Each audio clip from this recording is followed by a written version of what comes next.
Good morning. It is my pleasure to give you my welcome. Because it is cold outside, it will be a warm welcome, not a cool welcome, to this conference. And I'm very thankful to all of you because you came a long way to Trento for attending this conference and sharing your knowledge, your wisdom, your insight about very important phenomena. And of course, my thank goes to the speakers as well as to all participants. As I said, the weather is not so nice, but I trust that the climate within this group will be very friendly, very informal, and yet very constructive in debating the topic that are interesting for us. It has become a practice now at the Law Faculty in Trento to organize an international workshop in the area of Asian law. And this is in coincidence with the starting of a course that we have had for the last 5 or 6 years in this law school, which is Introduction to Asian Law.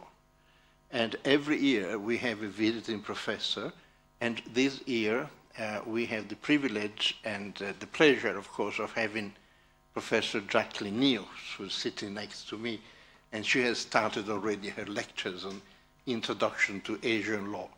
And this is also a chance that we both think is given to the students who can experience how Asian law deserves not only to be well known, but also to be examined more in depth in some particular areas which may be particularly interesting. So my welcome goes to the students, of course, as well. Now, we're talking about minorities, and although, as you see, the subtitle says Comparing Concepts, Models, and Experiences in Asia and in Europe, I have to admit that our focus is in particular on Asia. Certainly the focus is on Asia when it comes to the national case studies that we are going through this morning.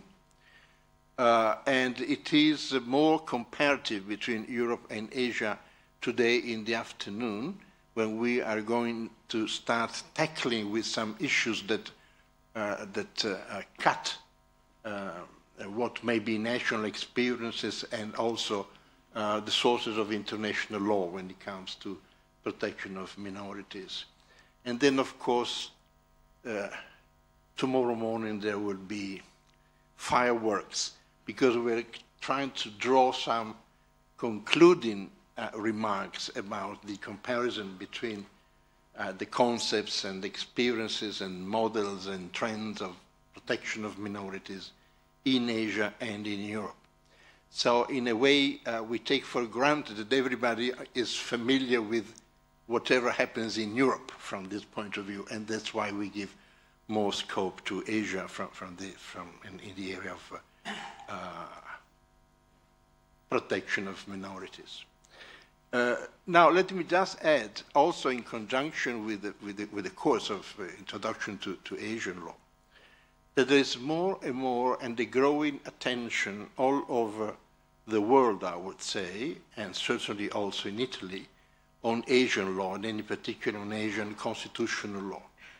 The amount, the quantity of materials that are produced is really impressive. And the quantity is, I would say, very often also coupled with the quality of such research. So that I can say that in the last 10 years, we have known much more about Asian law than in the last 50 years, perhaps. This is, of course, a trend to be welcome, a trend to be supported, a trend that the Law Faculty in Trento likes to share with other centers of research and higher education. And we are aware, of course, that framing the application of the comparative method to a new area to new cultural, social, and strategic area does create some problems of language and problems of methodology. As we also work with categories, or if you like, more simply, with words, concepts, that have been elaborated in one particular context, and I think that it is quite easy to say that the concept of minority has been elaborated within the Western legal tradition, and perhaps this explains also why we insist on using the word minority, which I personally despise. I like to talk about cultural groups. I like to talk about communities, not necessarily about minorities. And yet, you see, we are somehow bound by the words, by the concept, and we use the same words and concepts when we refer them to a different context. And of course, this creates problems. And one of the problems is exactly the application of the concept of minority in the Asian context. Perhaps in Asia, nobody would organize a seminar like this by the name of comparing model of protection of minorities, but there will be perhaps what, legal pluralism or whatever. So again, I already anticipated that by talking about protection of minorities in this context, in the Asian context, it is inevitable to make reference to the concept of legal pluralism. And here already the Western legal tradition has some difficulties to cope with, although I still claim that because of the mobility of mankind, I think that a good lawyer in the West should be familiar with the basic tenets and foundations of legal pluralism. A few days ago, we had the former dean of McGill Law School here in Trento giving us a lecture on how in McGill they have elaborated their particular teaching method, the McGill method. And that was absolutely very important. And he said that now what really inspires legal education is training problem solvers, to train how to solve problems. And I agree. And I would say that legal pluralism in Europe is one of the problems that eventually will have to be coped with, managed, and hopefully solved. All right. So this just very few introductory remarks. Now my role is again to repeat my welcome, to advise you to hold fast because we're going to have a coffee break at about 10:30, 10:40, and then we'll have a quick lunch in a room which is up here, but it will be indicated, and then we'll proceed in the afternoon with another very important session. So I would like to thank very much in particular now Professor Josef Markov from the University of Graz, who from his scientific authority and personal capacity has accepted to chair this meeting.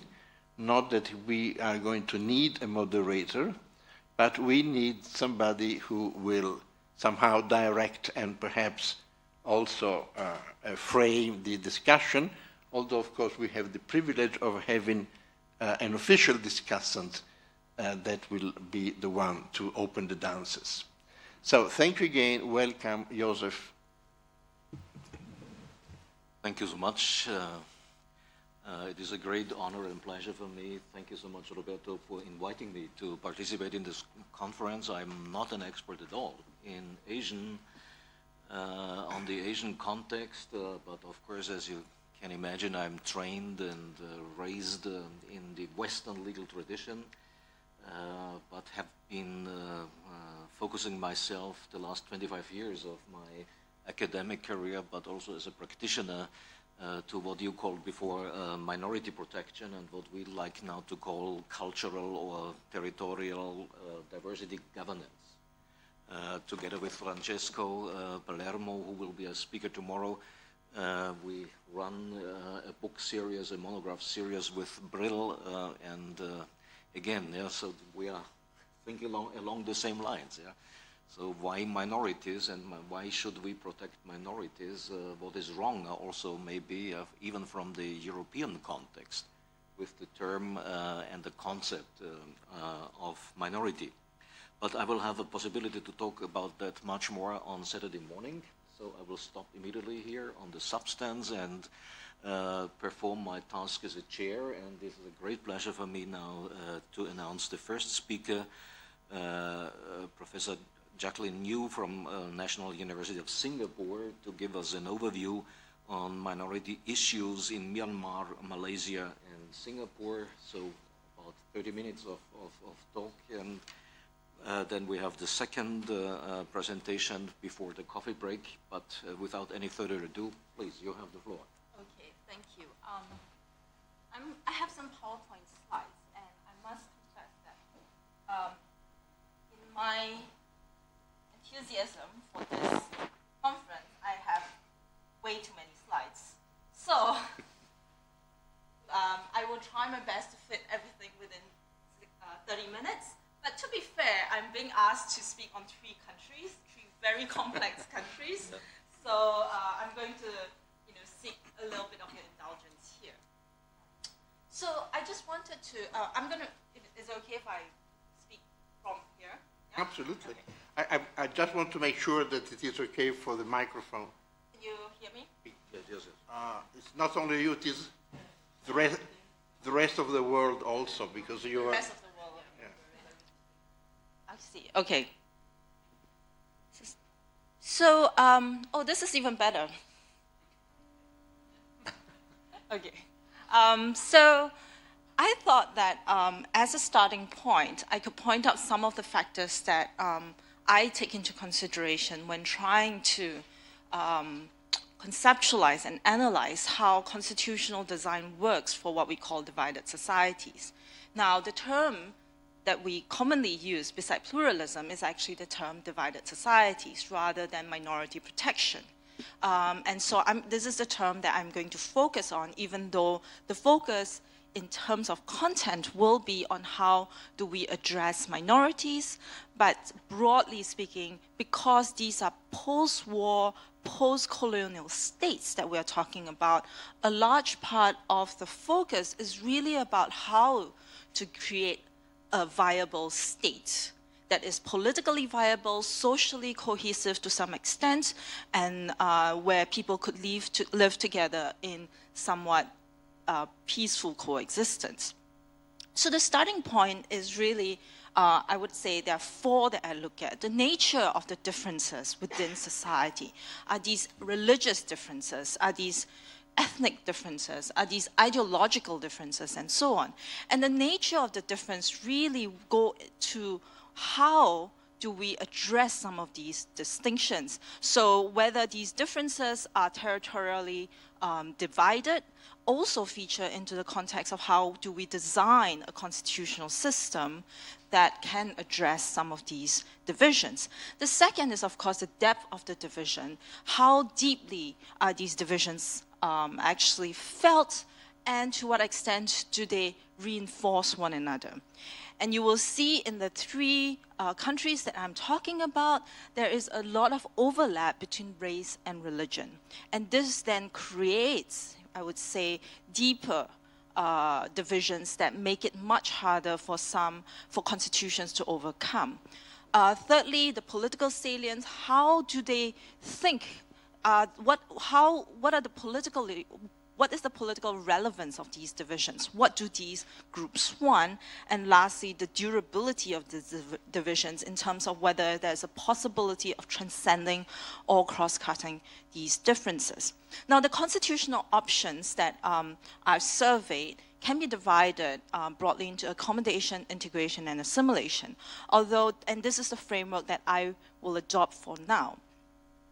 This is the framework that I think is relevant within the context of Asia, where we see these societies as divided societies rather than from the and this overlaps with minority protection mechanisms, but I would say is broader than in some ways and narrower than some ways from minority protection literature.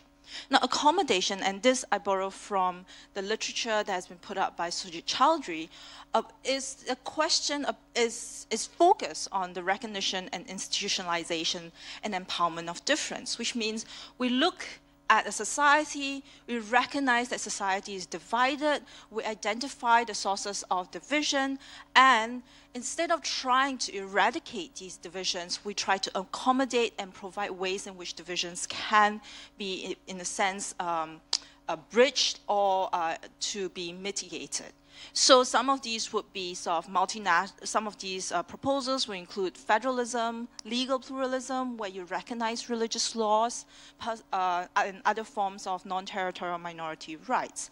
So here we see that the underlying assumption is that divisions, national, ethnic, religious, and linguistic divisions, are seen to be durable, that we cannot, at least not in the short or medium term, be able to overcome all of these differences. So if these divisions are durable, then the question for constitutional designers would be to how do we then try to ameliorate some of the worst excesses of these divisions. Integration, and I've put this down as integration 1 because, as I will explain, I think that within integration there are at least 2 strains of thought that can be divided and one. So here, integration 1 looks at blurring, transcending, and cross-cutting differences.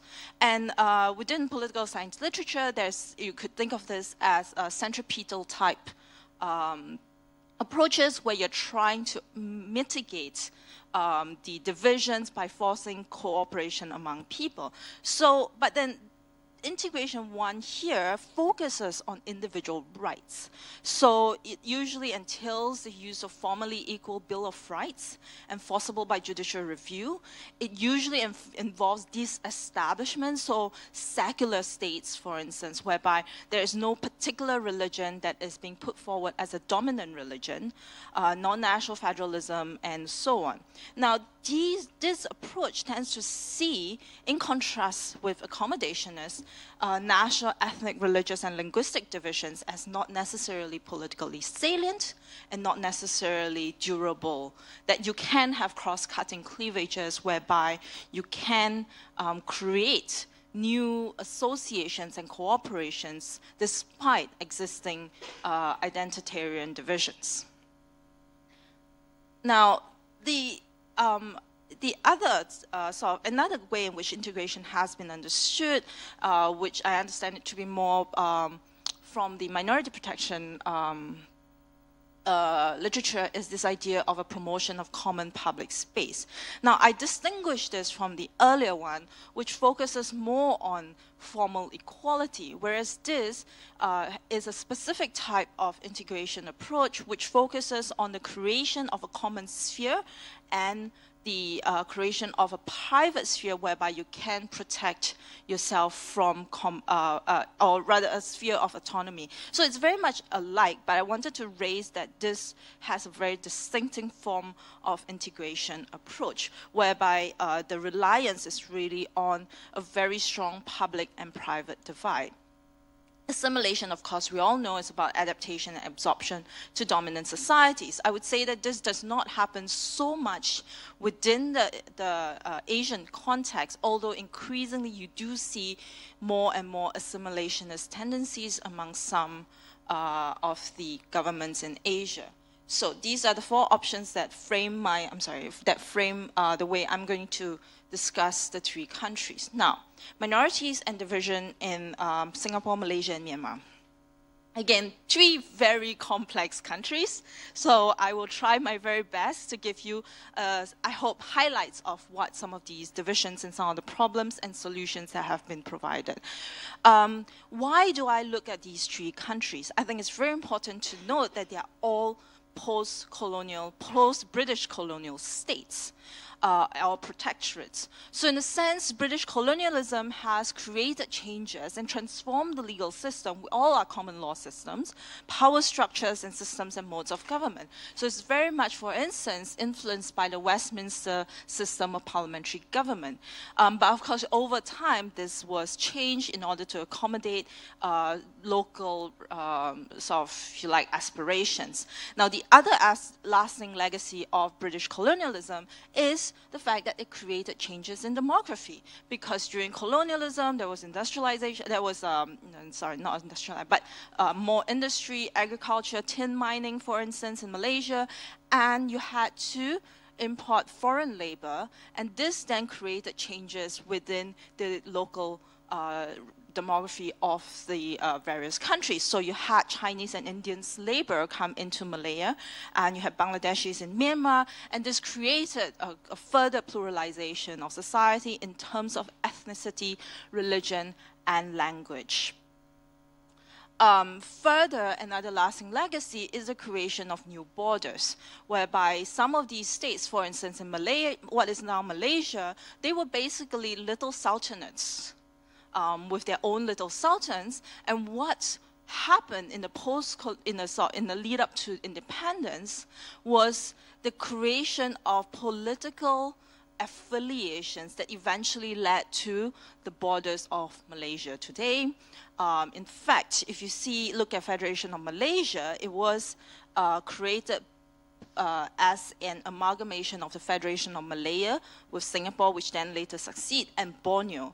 And it was with the British influence or even pressure that the Federation of Malaysia, as it stands today, was created. So another lasting legacy of colonialism in these countries is the creation of an external border that in some ways may not have been natural to some of these political affiliations. So the constitutional negotiations leading to many of these constitutions, independence constitutions, were affected by whether or not there was elite cooperation or antagonism, the process itself, and the involvement of colonial powers. Now, the involvement of colonial powers can be very important because one of the conditions, for instance, that the British impose is that you must be able to live together in a multi-ethnic state. Okay, they don't really care how you live together as long as you live together. And that was one condition that was key in how the Federal Constitution of Malaysia was drafted.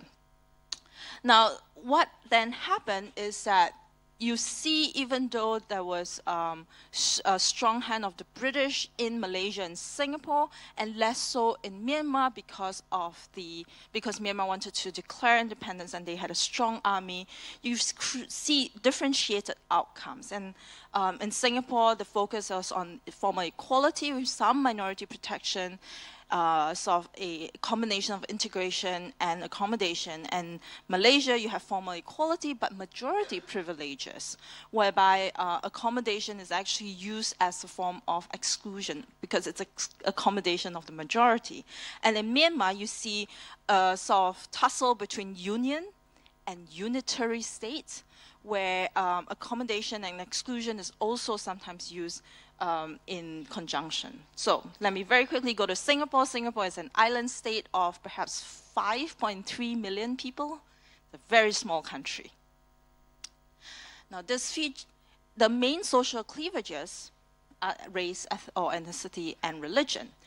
You will see here that ethnic difference is a key organizing principle of the Singapore society.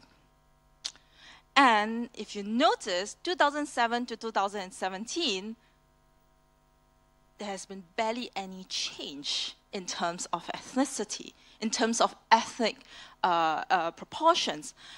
This, of course, is very strange because the Malays, the third row there, have a higher birth rates than the other groups in Singapore. But part of the reason why the proportions have remained very, very constant is through immigration from India and China. And so this also testifies a little bit to the obsession that the Singapore government has with ensuring that the ethnic composition does not change too much, because they see this as crucial for political stability. Religious difference, well, religion is less salient in Singapore, even though it is one of the key social cleavage. Singapore has been ranked by Pew Center in the 2014 report as the religiously most diverse country in the world. But as you can see, there's no one single majority religion in Singapore. Majority in terms of Singapore, more than 50%, and religion becomes less salient, even though there are conflicts that have come up because of religion, but that has been less politically salient. Now, the inherent conflict in Singapore is between integration and accommodation, in the sense that initially it was thought that we should transcend differences. We should ensure formal equality and transcend differences, but in recent times, the policy seems to have changed towards one that is more accommodative in empowering differences. Now, the initial period of Singapore's independence is very much characterized by the pledge that this man, who was one of the key founding fathers of Singapore, where they emphasized this idea of regardless of race, language, or religion. This is the pledge that every single Singaporean children in its public schools basically recite every day. The idea about how we can create a Singapore nation that does not look at race, language, or religion was very strong, such that in the first Constitutional Commission, it was actually stated that we should not have any minority rights, we should not have any special minority protection, but we should focus on ensuring equality among the different groups. And that this was the way in which minority groups can be protected. And it was said that this is necessary because if you protect minorities, if you insist on special rights for minorities, and this was the thinking, then the majority will always have more to gain because they will always benefit from this division between majority and minority. Then the minority becomes a permanent and ineffective minority. Okay, so the ultimate vision in the initial years was on transcending divides. There was no strong institutional protection, except there was a small advisory committee that advises Parliament as to whether a particular law is a differentiating measure in the sense of disadvantaging any racial or religious minority groups. There was some language about non-justiciable, some language about responsibility of the government to protect for the interests of racial and religious minorities, but these have generally been seen to be non-justiciable, which means that if you're a minority group and you don't think that the government is caring for your interests, you can't sue on it. And one exception is legal pluralism. We recognize the personal laws for Muslims, and the state sponsors and funds there's a legislation that creates and the state funds Sharia courts and religious bureaucracy for the Muslims. Now, maybe I'm running out of time. I would point out two changes in policy that have actually shown the shift towards more the more accommodation approach rather than the initial integration approach. The GRC system was introduced in 1988. This essentially changes the first past the post single member constituency system that was if you like, transplanted from the British.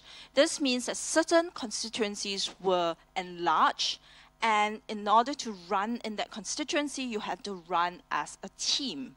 And within that team of candidates, at least one of them must be from a designated minority group. Okay. Now, this is slightly different from the usual reserve quota system because what you need is to create a team of candidates, and you had to cooperate within that team in order to run for and I suppose, be successful in running for certain seats in Parliament. Okay, so there are certain seats that are designated to be a Malay constituency where you need to have at least one Malay candidate, or an Indian and other constituency.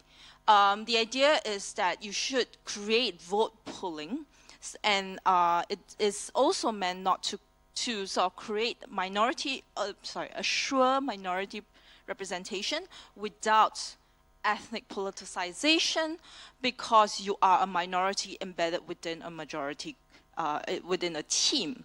So as a minority, you couldn't just go to a constituency and say, vote for me because I'm a minority, because you couldn't get, because then, you know, your other team members might not be very happy with you, or you wouldn't get that many votes. So the idea behind it is to ensure minority representation through vote pooling.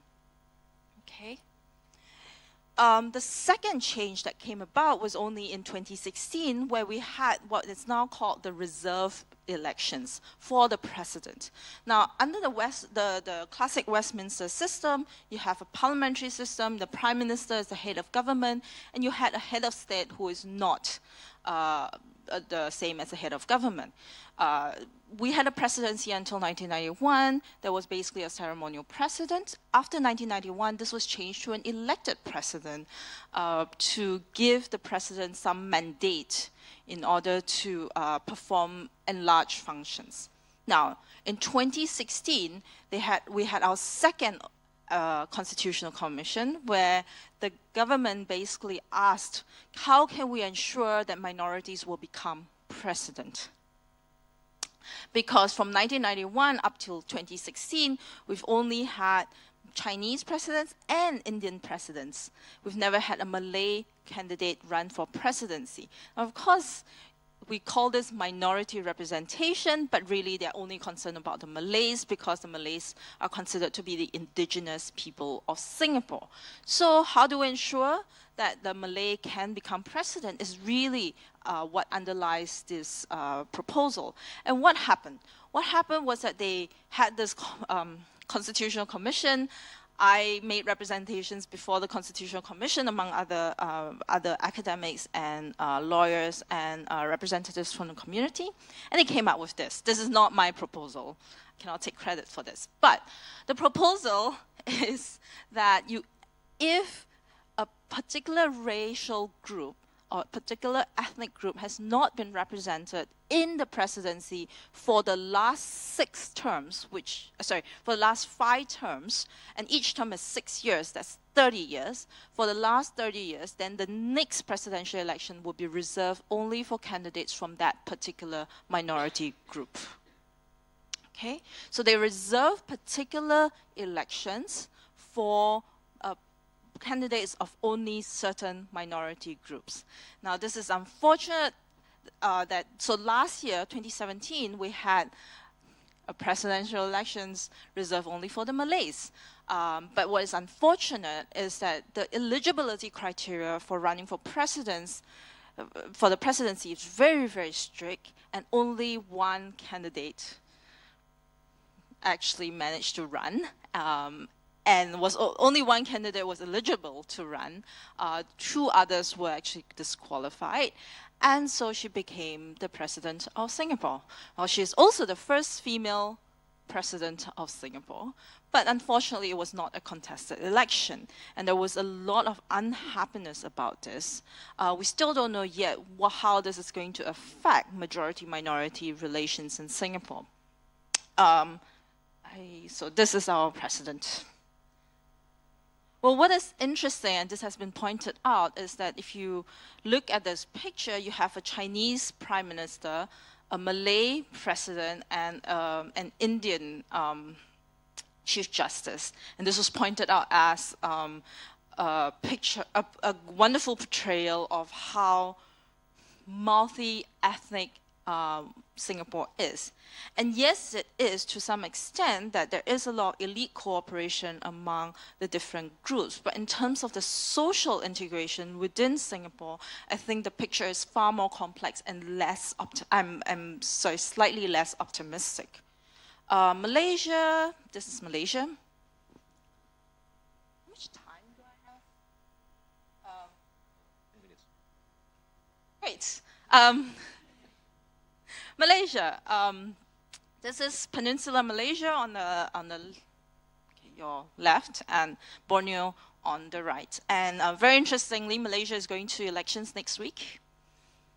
The government is so confident of winning that they have called for elections. They have fixed polling day on a Wednesday. They are so confident that people will vote for them, so they fix it on a Wednesday so that people cannot go home to vote. Because Wednesday, right? How do you vote on a Wednesday? You either have to take Tuesday off or Thursday off. It's not as if like if it's a Monday and so on. But anyway, then they are afraid of losing these elections. Anyway, so it's on a Wednesday. I've never seen a polling day on Wednesday, but who knows? Main social cleavages in Malaysia is again race and religion, but it is far more salient. Religion is far more salient in Malaysia than in Singapore. This is the ethnic composition. Bumiputra is a term that is used to signify Malays and the natives of Sabah and Sarawak. Now, there's some politicization of this term, because what has been happening is that you want to create a term that, even though these are not in any way politically aligned groups, you create a term whereby you can then enlarge the proportion of the population to which you can claim to speak for. So, in a sense, there's a party that's called the United Malay National Party that claims to speak for all the Bumiputras in Malaysia, and every time these types of statistics come out, you will see an emphasis on how we have become more within this country. So numbers becomes very important. And I also say that it's actually quite difficult to find accurate numbers, statistics for Malaysia sometimes. There's a bit of, I think, manipulation there. This is a 2010 census. I couldn't find a more updated, or rather reliable and updated data on religion, but you'll see here that actually Islam is only professed only by about 61% of the population. That means that even though it's a Muslim majority country, it is not a Muslim majority country in the same way that, say, Indonesia is, where you have more than 90% of the population. You will see here that Buddhists, Christians, Hindus, it's quite a pluralistic country. But the fact that Muslims are only a small majority within the country contributes, I suppose, to a certain insecurity about the nature of the country. And so one of the key constitutional contestation in Malaysia is whether or not Malaysia is an Islamic country or a secular country. If you're an Islamic country where only 60% of the population is Muslim, I think that's quite problematic. But this really stems, if you recall, I said that part of the constitutional settlements really also are influenced by who got to say what and how they created, how they negotiated.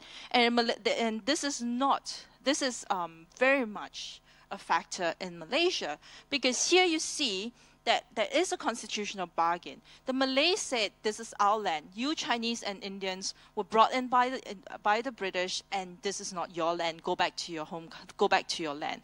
Now, forgetting that they have lived there for decades, and some of them were actually born in Malaysia by then. So, this sort of us versus you divide then had to be overcome in order for Malaysia to become a constitutional state. And so the constitutional bargain was that we will give you Chinese and Indian citizenship, but in exchange we will retain all the symbolic dominance and privileges that come from us being the indigenous majority. So you had immigrant communities obtaining citizenship, but the Malays retaining special language rights. This is language rights for the majority, let me emphasize, and special economic privileges as indigenous majority. Okay. Now, the approaches towards minorities and have been contradictory to some extent. So initially they said, you're equal citizens, we will cooperate with you. But because the Constitution includes all of these different provisions that privilege the majority, you see an increasing encroachment on minority rights, including their religious rights. And this is underpinned by this constant struggle in Malaysia as to whether we are an ethnic nation dominated by one race, one language, or religion, or whether we should be a multi-ethnic nation whereby many races, many languages, many religions can live together. So I have no time, I will go straight to Myanmar. So in Malaysia, this is let me just emphasize that in Malaysia, this contestation continues, and next week's election, you will see that this is a contestation that continues in the sense that one party claims, if you vote for us, we will ensure Malay dominance will endure. Okay? Nationality and religion are also, ethnicity and religion are also the main social cleavages in Myanmar, but you see that there is also territorial overlap here. Myanmar is a large majority of Buddhists. Muslims are only 4.3%, but this census doesn't take into account the 1.2 million Rohingya Muslims in Myanmar who are not considered to be citizens of Myanmar. These are the major ethnic groups in Myanmar. Myanmar officially recognizes 135 ethnic groups, and you will see that there is a certain degree of territorial division according to ethnicity as well. Now, the big divide in Myanmar is whether we should be a unitary state or a federal union. The Panglong Agreement, which predates the which initially brought together the Union of Burma, consisted of 4 former British colonies, the Chin, Kachin, Federated Trans States, and Burma. And the Panglong, at least the spirit of the Panglong Conference was that we will create union of Burma, whereby each state will have the right to exercise political authority and have the right to preserve and protect their language, culture, and religion. This is based on equality of national units. But the 1947 Constitution, which is its first constitution, actually went against this spirit of equality, whereby you have a union but composed of 3 autonomous states. Now, it seems like, wait, you got your autonomy, right? But for the states, this was not according to the spirit of the Panglong Agreement because there was no equality of nations. This created a dominant Burman nation in which you had minority states that had autonomy, but autonomy that is determined by the broader Union of Burma. And the union holds political authority over legislative, executive, and judicial powers. Now, the role of the military here is very important because, as you might know, there has been long periods of military government, and the military's perspective on this is that there should not be fragmentation of the union, and that what they wanted is a unitary state based on an ideology of one race, one language, and one religion. Religion has become politically salient, especially in recent times, because of the rise of Buddhist nationalism within Myanmar. Some of you may have seen this famous Time cover of Wirathu. They call him the face of Buddhist terror. So you have nationalist movements, 969 and Mabata, trying to assert the dominance of Buddhism, which is often associated with the dominance of the Burman majority. The certain laws that have been passed restrict religious conversion, restrict interfaith marriage, and imposes monogamy and population control. Of course, this is primarily targeted at the Muslim minority, which, if you think about it, is quite odd, seeing that they're only about 4.3% of the population. Now, the reason for this is actually is an ideology, a strange assumption, or rather belief within Myanmar that Buddhism will disappear 5,000 years after the Buddha's passing, and that Buddhism is declining in Myanmar. And they look at neighboring countries and they say, look, these neighboring countries used to be Buddhist or Hindu, and they have now all become Muslim majority states. And so we must fight against the Muslims, because otherwise they will take over Myanmar, and they will lead to the decline of Buddhism. Now, again, let me emphasize, we're talking about 4.3% of the population. But when I was last in Mandalay 2 years ago, I had a chat with the taxi driver, and he said the same thing. He said, these Muslims, they're everywhere. They're everywhere. We have to make sure that they don't take over the country. And I'm like, where are the Muslims? So it's a very interesting sort of, there's a lot of work that is currently being done and should be done of the rise of Buddhist nationalism in Myanmar. And of course, you know about the Rohingya Muslims who the Myanmar government have denied citizenship, and they even deny that they should be called Rohingyas, but they want to call them Bengalis instead.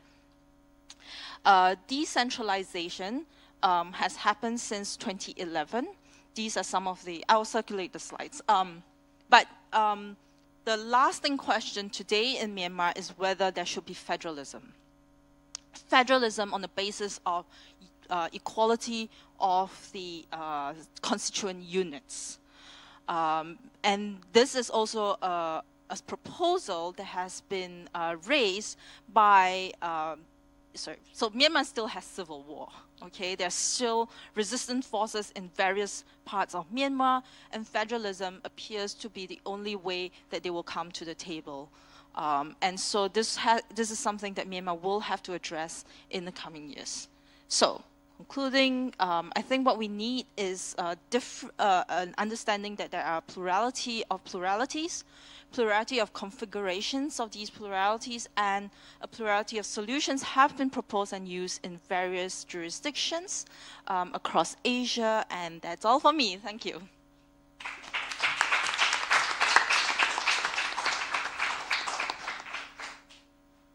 Thank you so much for this very, very clear overview on over all these complexities in these three states. And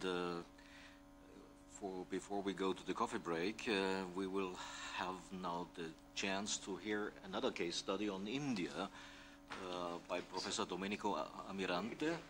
And please, you have the floor. Yes, thank you. I'll share it with my... Okay.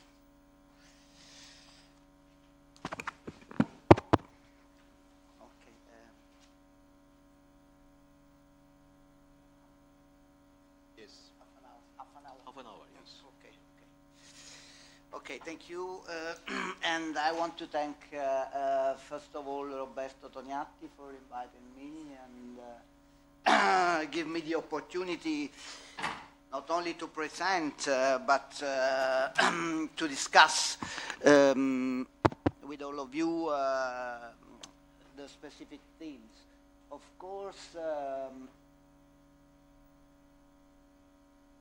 Of course, my presentation, according to the population of India, that is 10 times maybe the population of the states together that we have heard before, should last maybe the whole day. But, but of course, I try to stick to 30 minutes, and of course, many things that I will just mention, I could not completely treat, but it's very difficult when you talk about India to exclude one dimension, because what is really important of the Indian legal system that is the quantity of different dimensions that are included in it. That's why it is so interesting, because of course, especially for the European legal scholars, because you cannot avoid one dimension and cannot concentrate only on one issue concerning minority, but I would say concerning diversity. So I will try just to mention all the aspects and then to concentrate only on some theoretical aspects. Indian situation.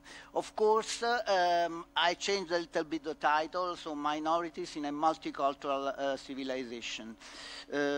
So the premise is that our attention must be focused more on diversity, as Roberto said. Maybe the wordings are very important. So for European, the main aspect is minority, but in reality, if we take a global view, we have to concentrate on the problem of diversity or of divided society, as it was said in the previous talk. But in terms of legal thought, this assumption requires a deep revision of our traditional paradigms that were formerly based on the quest for uniformity.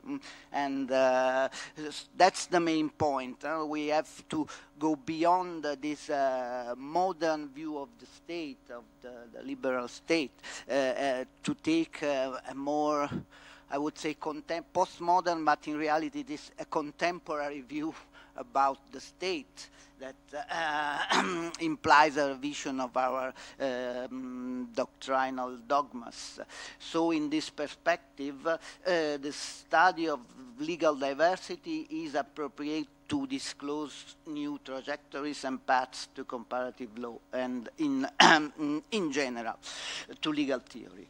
Well, so today the constitutional protection of minorities moves towards the center of the institutional scene because it cannot be considered as a secondary problem exclusively, and that's very important, linked to the sphere of rights, individual rights, but a crucial theme concerning the same structure of the state.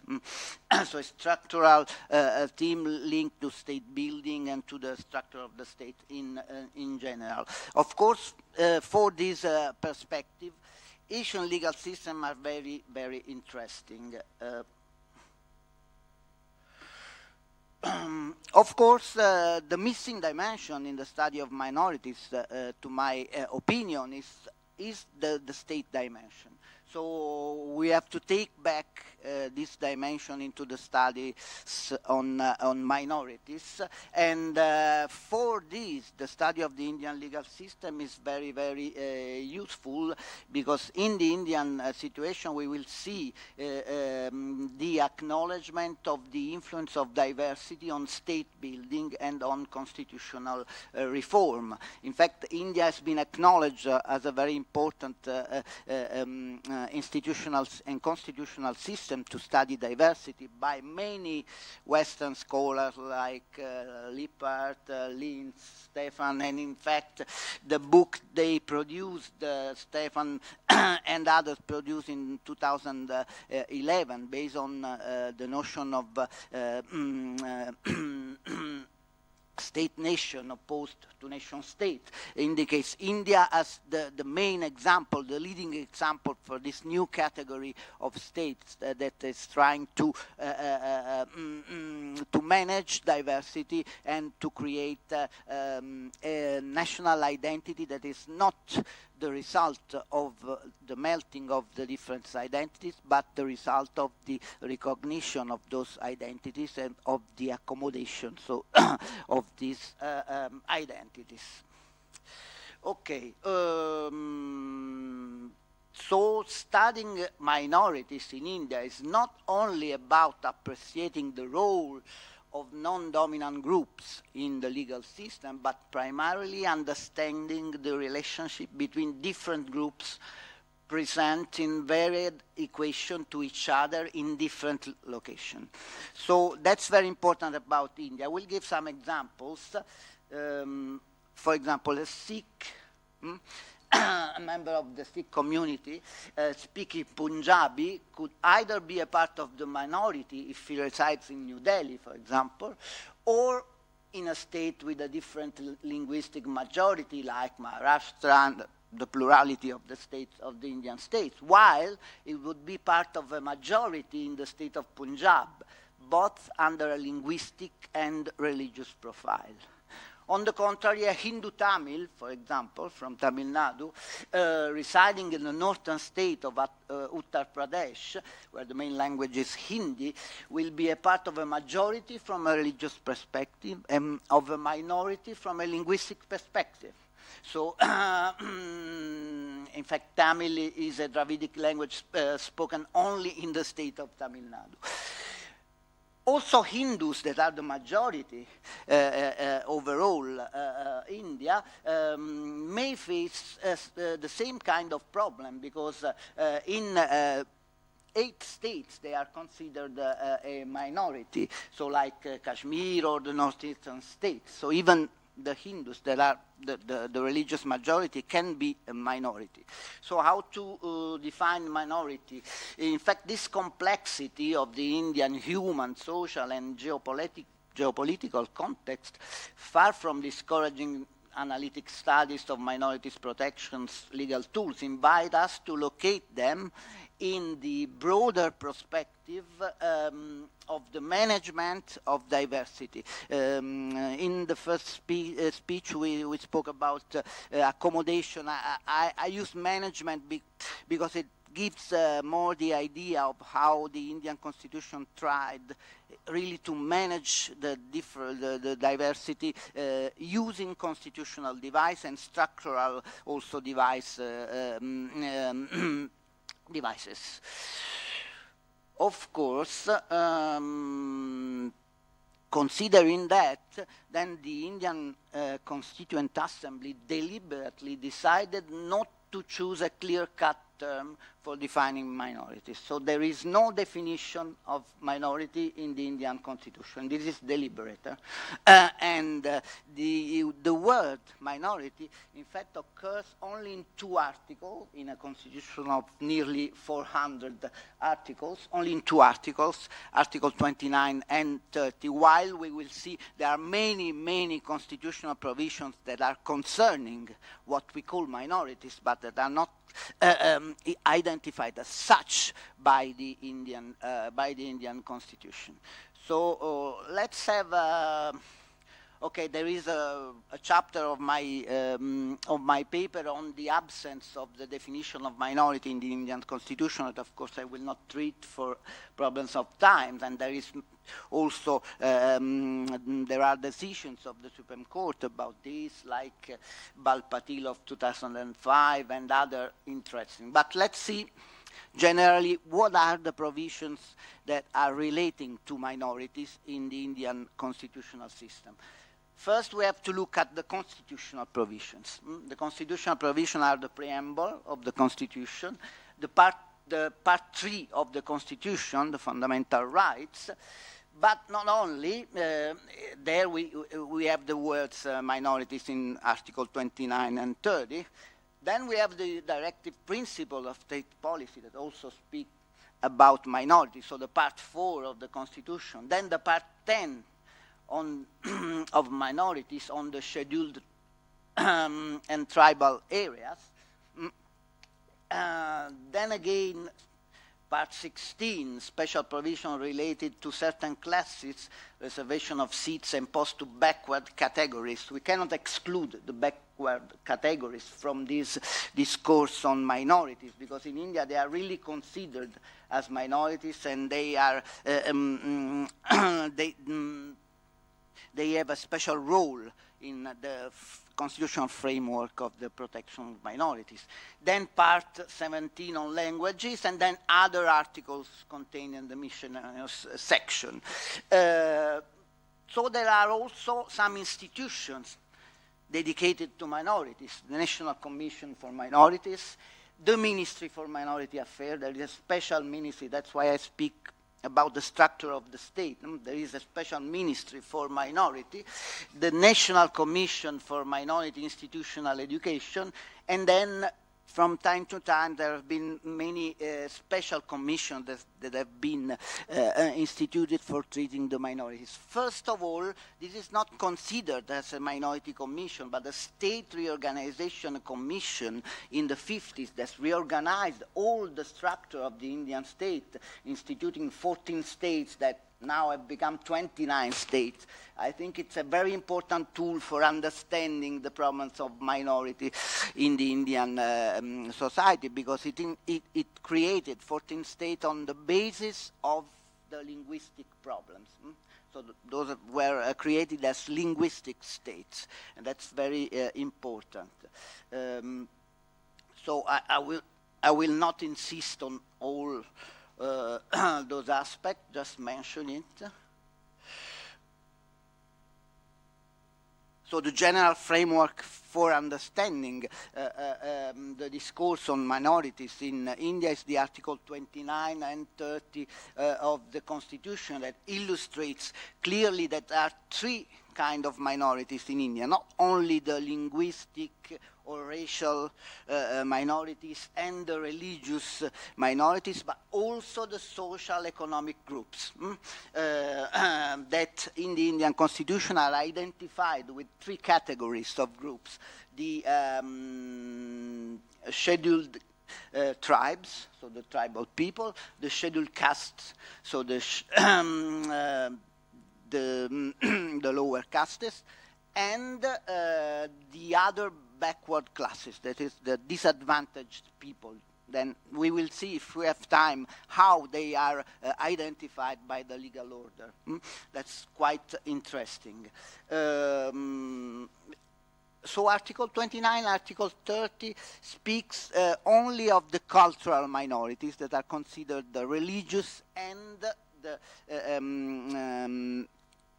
the linguistic minority in a certain way, but no definition of minority. Those are the articles, of course, but we cannot go through it. Those are the socio-economic minorities, the three groups that I described before, and those groups are given some very important rights. They are political rights. There are reserved seats in the national, in the federal and in the state legislature. So reserved posts for these three communities, and also affirmative action, that are reservation of employees in public employment, and even in education. So even in the university, there are reserved posts for those minorities. So this is a very important debate in the Indian constitutional system, because the problem is, depending on the criteria we use to identify those minority community, they can become majority. And for example, in the reservation of posts,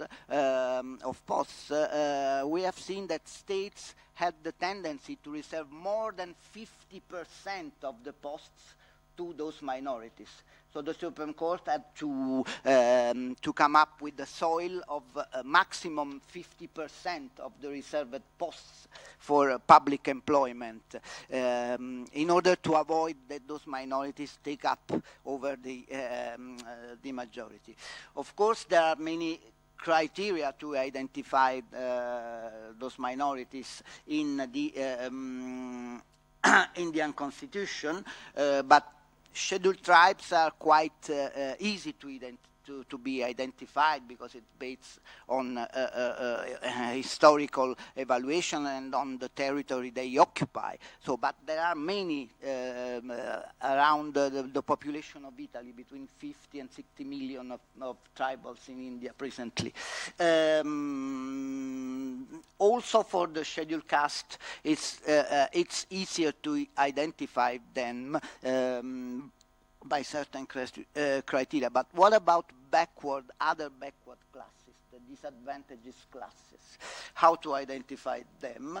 So the debate was very important for this, and the result was the institution of a commission, a special commission, the Mandal Commission, that in the 70s came out with 11 different indicators of backwardness to identify such minorities. So, for example, under the first indicator, the most relevant feature was the caste that could be inferred either by looking at the social consideration of the group or by counting the relevancy of manual labor inside the group. Again, other aspects were analyzed, such as the percentage of young age marriages as an indication of backwardness.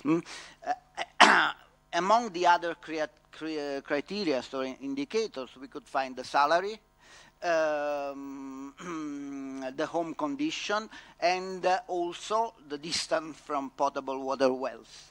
But there are so many criteria that were identified by this commission. That is to reach the result that in the early 80s, 52% of the Indian population, excluding backward castes and tribes, could fall into this criteria. So a large amount of the population. So in this light, the Commission's proposal of attending quotas for other backward classes at 27% in order to reach an overall adding scheduled tribes and scheduled caste 49%. In compliance with the ceiling of 50% that the Supreme Court had already announced. So let's go to the third element, because we have also to speak of the religious minorities in the Indian context, and always we have to remember that those minorities are crossing themselves. So the linguistic minority may not correspond to religious minorities, may not correspond to social minorities. So that's the real problem of the Indian situation. The Constituent Assembly decided India to be a secular state on three main points. First of all, after the partition and in contrast with Pakistan that was to be declared a religious state, India had to be a secular state. Second, it had to be a secular state but very different from the Western secularism that is usually characterized by hostility against religion or separation, the separation wall between the state and religion. On the contrary, Indian secularism dwells on a profound respect towards religion. That's the element. Secularism was considered not as an exotic or imported value, imported from the West, but a notion that it's very well found in the history of India and in many legends of Indian history, like the legend of Ashoka or the legend of Akbar, etc., that flourish in the literature and now in the Indian cinema and so on. So it's a part of the heritage. It's not a transplant from the West, Indian secularism. That's very important if you want to understand India. But there is a very important difference that the Constituent Assembly made. It said while the backward categories must have a political recognition, so reserved seats, the religious community don't need to have a political recognition within the parliament. Otherwise, we fall in the option of a non-secular state. So there was no political recognition, no political representation of such communities. So this is very different from what we have heard about Singapore, for example, or other Asian constituencies. So that's very important. Of course, there is a very interesting theory described by Jacobson about Indian secularism that leads me to define Indian secularism as a celebratory secularism that is not separating state from religion, but it's giving a public role to religion as an element of the tradition of India and an element of the accommodation of diversity within the Indian context. That's very important. Jacobson's theory draws on the flags, and he described the American model as the assimilationist model, and the American flag is deliberately not containing any religious, social, or political reference, while on the opposite, the Israeli model contains, with the Star of David, contains a very explicit reference to religion, while the Indian model may recall Hinduism and Islamism with the saffron and the green, and also the Ashoka wheels that unites and put in sort of an historical the development all the religions in India. You know that Ashoka was a Buddhist, converted to Buddhism. Well, let's go to the last element, the language divide. The language divide is very important because it permits to shift from the rights approach to the institutional approach. I think that the most important element in the Indian experience towards language was the creation of the linguistic state. So to change the structure of the state in order to accommodate the problems of linguistic pluralism. And he did it by simply Article 2 and 3 of the Constitution that gives very clear proceedings for creating new states. So creating a state in India is easier than making a constitutional amendment, but it requires the will of the local assembly, the state assembly. It requires the will of the federal parliament. It requires the will of the president. It requires a referendum within the people of the states concerned by the change of the borders of the states. The result was the creation of the 14, 15 states by the commission that I mentioned in the 15, and then the creation of several states all over the existence of the Indian democracy. In fact, the last state was created in 2014 with the creation of Telangana. So we went to the original 14 to 29 states. So it's a sort of dynamic union that is changing its internal boundaries according to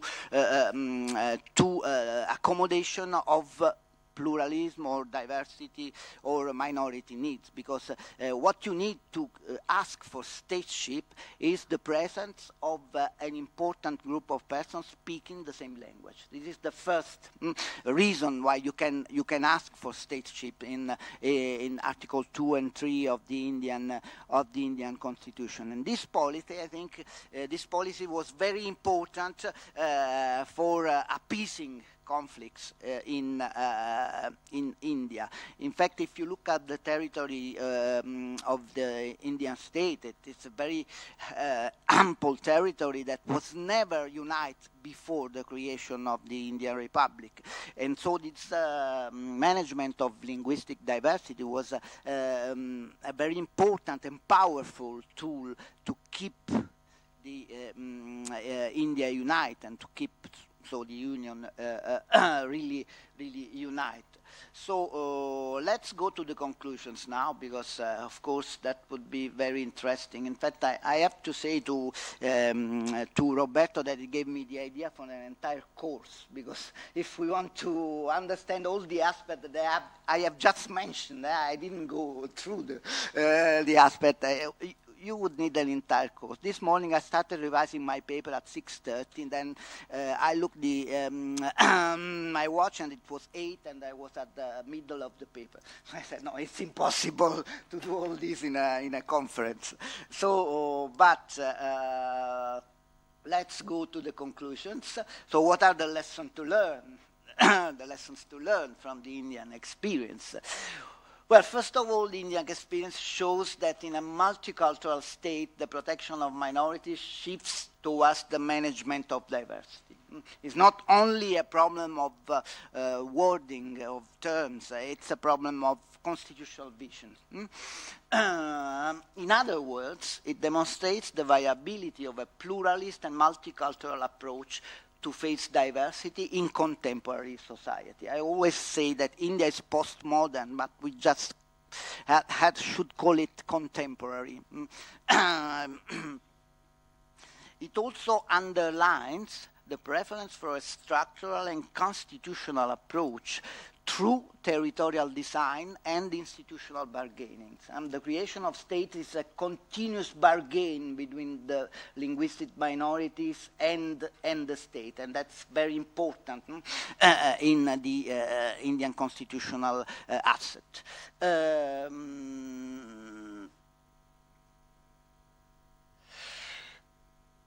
Then the legal notion of minority is strictly linked to the liberal state nation. So the notion itself of minority is linked to an oversimplified version of the political and institutional structure resting on the domination of a single class.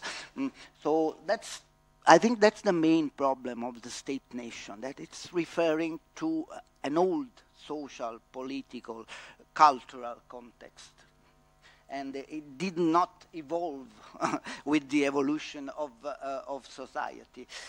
So within this framework, based on the triad, one state, one language, one religion, minorities must be protected to keep them outside of the political circuit. That's the main problem. This situation doesn't change with the evolution towards the pluralist state or the democratic state, because the pluralism is given only to political parties, but not to communities. There's the recognition of political parties, but not of communities. So in the multicultural state, the notion of minority should be seen in terms of identity, of recognition of identity. So the state must guarantee social and political arenas for the expression of such identities and the interplay between them. There isn't a fixed majority like in the liberal state. The majority can change, can move, the internal structure of the state can change, and so on. So it's the opposite of the American structure, no? The indestructible states. In a mid-term perspective, the multicultural state will not address anymore to minorities, but simply to groups and communities as such.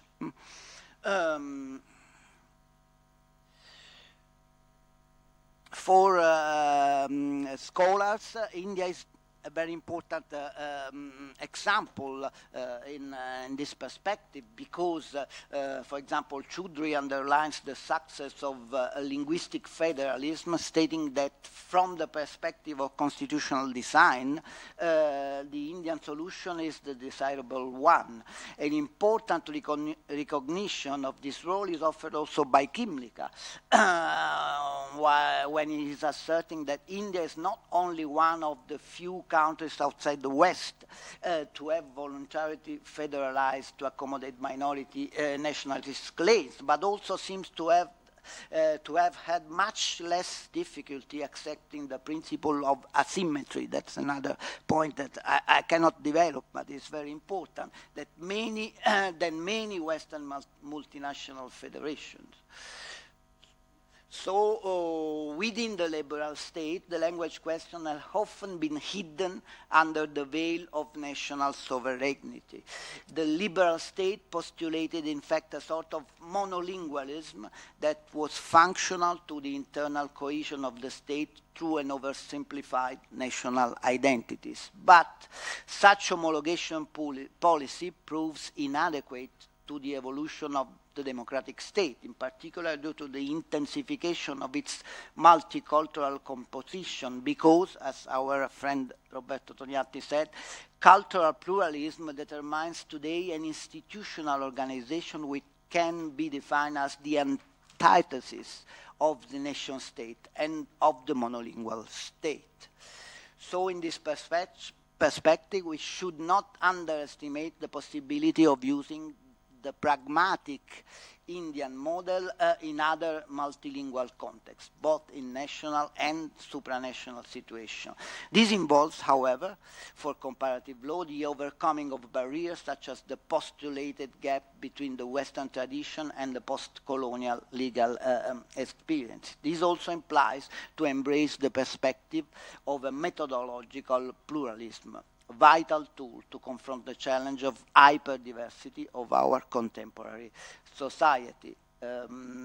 Finally, in the light of the development of the multicultural state, we must consider that given the massive mobilization over identity the world over, Democrats have increasingly come to terms with categories that they have spurned as pre-modern, such as religion, caste, gender, and language. We have to get accustomed to understand these categories and to accept them as a part of the evolution of the state theory.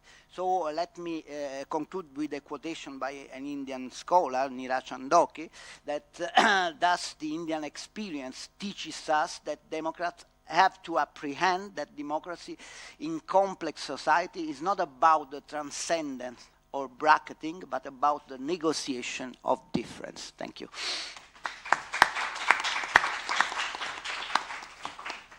Thank you very much for this fascinating, again, insight into the constitutional issues, but also your reflections on the methodological problems, how to transform our Western legal tradition concepts of minority protection into cultural diversity management issues. So we have now 10 minutes coffee break, the promised coffee break, and I will start and resume the panel at 10:45 sharp.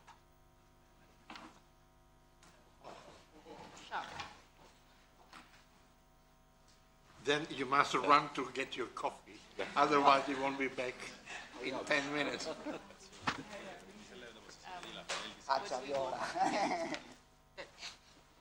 Where can we get? There's a room up here. Ah, okay. Can I leave my stuff? Yes, sure.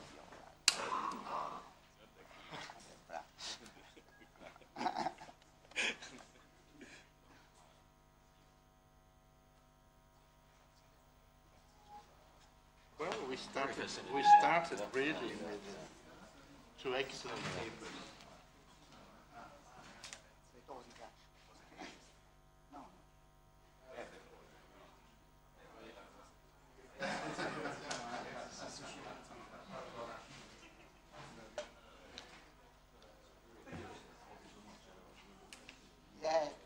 It's difficult because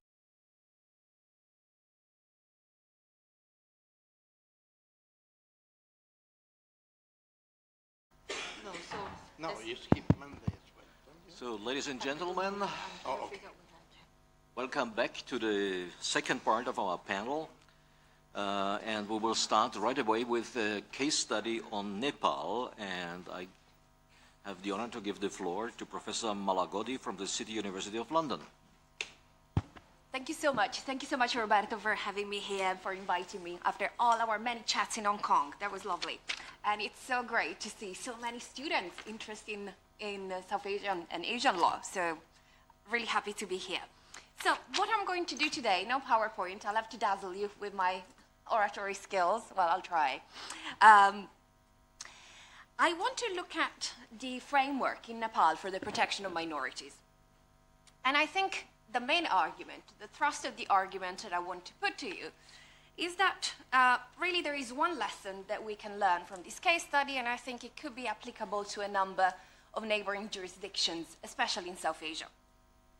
And this is the argument. There is an intimate relationship between the way in which constitutions frame the nation and the way in which minorities are treated under the Constitution. Also, I think what we need to be mindful of is the fact that this relationship between groups and the way in which the law articulates this relationship shift. And they shift because of political transformation. So I think it's absolutely essential to keep in mind the importance of a socio-legal analysis and the importance of legal history when you look at that. That we focus on the context of what we study, that it's not just a provision in isolation. So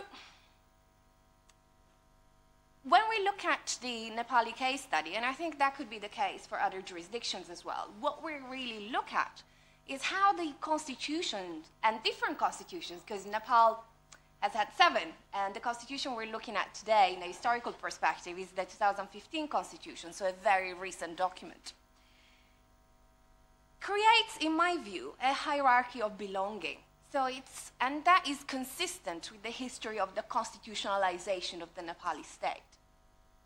Hopefully, I'll be able to give you a better sense of what I mean by that when I get into the thrust of the argument. But the idea is that constitutions have a particular foundational functions, and through that, they construe narratives of identity. And that's really quite important in the way that we approach the treatment of minorities. So my presentation today is going to be structured around 3 main points. First of all, I want to reflect on this foundational function of the Constitution and discuss it specifically with respect to Nepal, and look at how this idea of we the people has been framed. And I think the big concept that we need to engage with is this idea of unity in diversity, and the fact that really quite recently, up until 2007, Nepal, constitutionally speaking, was the words only Hindu kingdom. So how does that mean in the context of a Maoist civil war, of a civil war, of an insurgency between 1996 and 2006, so very recent post-conflict development. And vis-a-vis the fact that actually Nepal was never colonized. So we're looking at a certain form of autochthonous constitutionalism. How do all these elements play together when we see the construction of a constitutional identity vis-a-vis an enormous amount of sociocultural diversity? And how do we classify this diversity? How do we look at census data and make sense of it? Secondly, I want to look at who are these minorities in Nepal? And how does this definition of minority in legal terms square with something else, which is the idea of a marginalized set of groups? So it's this idea of a numerical minority vis-a-vis marginalization, and it's not a neat overlap that we need to deal with. Finally, I will move on to my conclusions, and I hope that we can, I'll offer some of my thoughts on these developments, on exclusionary constitutionalism, and also at a development that I see taking place across the South Asian region. There was a column, I don't know if any of you read The Economist quite regularly. If you look at the column, the Bunyan column that was on The Economist a couple of weeks ago, specifically talked about the way in which majorities in South Asia behave. And basically, it had this kind of catchy title that majorities in South Asia behave like threatened minorities. And I think that's really what we need to conceptualize. So I have some comparisons with India, and if I have enough time, I'll stick in a little bit of my pet project, which is about cow protection in Nepal and India. And I think that actually gives quite a startling different picture from what is usually presented and understood in terms of secularism. That actually we're not just looking at a form of postmodern secularism, but we're looking towards a clear shift towards Hindu majoritarianism. And I think in India it's actually much worse than it is in Nepal. So let me organize my thoughts along this structure. So if we start to think about what's the breakdown of the composition of the Nepali population, so in terms of numbers, what do we have? So I think the only majority that we can identify if we look at census data is Hinduism. So we have the census, the 2011 census, tells us that we have 81% majority of Hindus, comparable roughly with India in terms of numbers. But actually, when we talk about minorities and we look at constitutional protections of minorities in the Nepali context, it's not really religion, the category that informs what we're looking at. We actually have a separate category which is very specific to Nepal, and it's literally caste/ethnicity. And that presents us with a different outlook. So in a way, And that, I'll explain that in a moment when we get to the constitutional history. The way in which the state has classified groups in legal terms since the 19th century is really been about creating a national caste hierarchy. So you have different groups being subsumed into this caste hierarchy. So here, hence my idea of this hierarchy of belonging. They're all Nepali, they're all united in diversity, but there is a clear hierarchy with these groups. And the overlap is between caste as a category and ethno-linguistic groups, so that the idea of ethnicity and language are intimately connected in the way in which we think of minorities in that context. Then, of course, there is an additional layering, and that's international law. Nepal is the only Asian country that has signed up to ILO 169. So it's the idea of indigeneity that is traveled internationally and has taken on a particular meaning in the Nepali context. So if we focus on this categorization, second idea of caste and ethnicity, what's the makeup of the Nepali population? What we have is 28% of what's called Parbatiya. So that includes essentially the upper caste Hindus of the Pahari, of the middle hills of the country. And that's generally where we find the dominant groups in terms of educational attainments, in terms of employment, in terms of overrepresentation in state institutions. So it's what we have Bahun, and that's the Nepali term for Brahmins, and Kshetri, which is the Nepalization of the Sanskrit word Kshatriya. And what we have here is that it's not a Varna, as it would be in India, so a category, it's actually a caste. And that is so relevant, because that previews the new category that we got into the 2015 Constitution, which is this Kasarya category. So the idea is that they're treated in a way as a minority now. So you have the politics of identity, and the legal recognition of this identity has now taken place even for the historically dominant groups. And that is quite key to the argument that I want to put forward. So we have 28% of so-called dominant groups, although we have economically quite a variance there. So you would have very poor bounds in Western Nepal. It's not just that uniform. You would have then 14% approximately of Dalits, so we're talking about former untouchables, to use terms that perhaps is more familiar.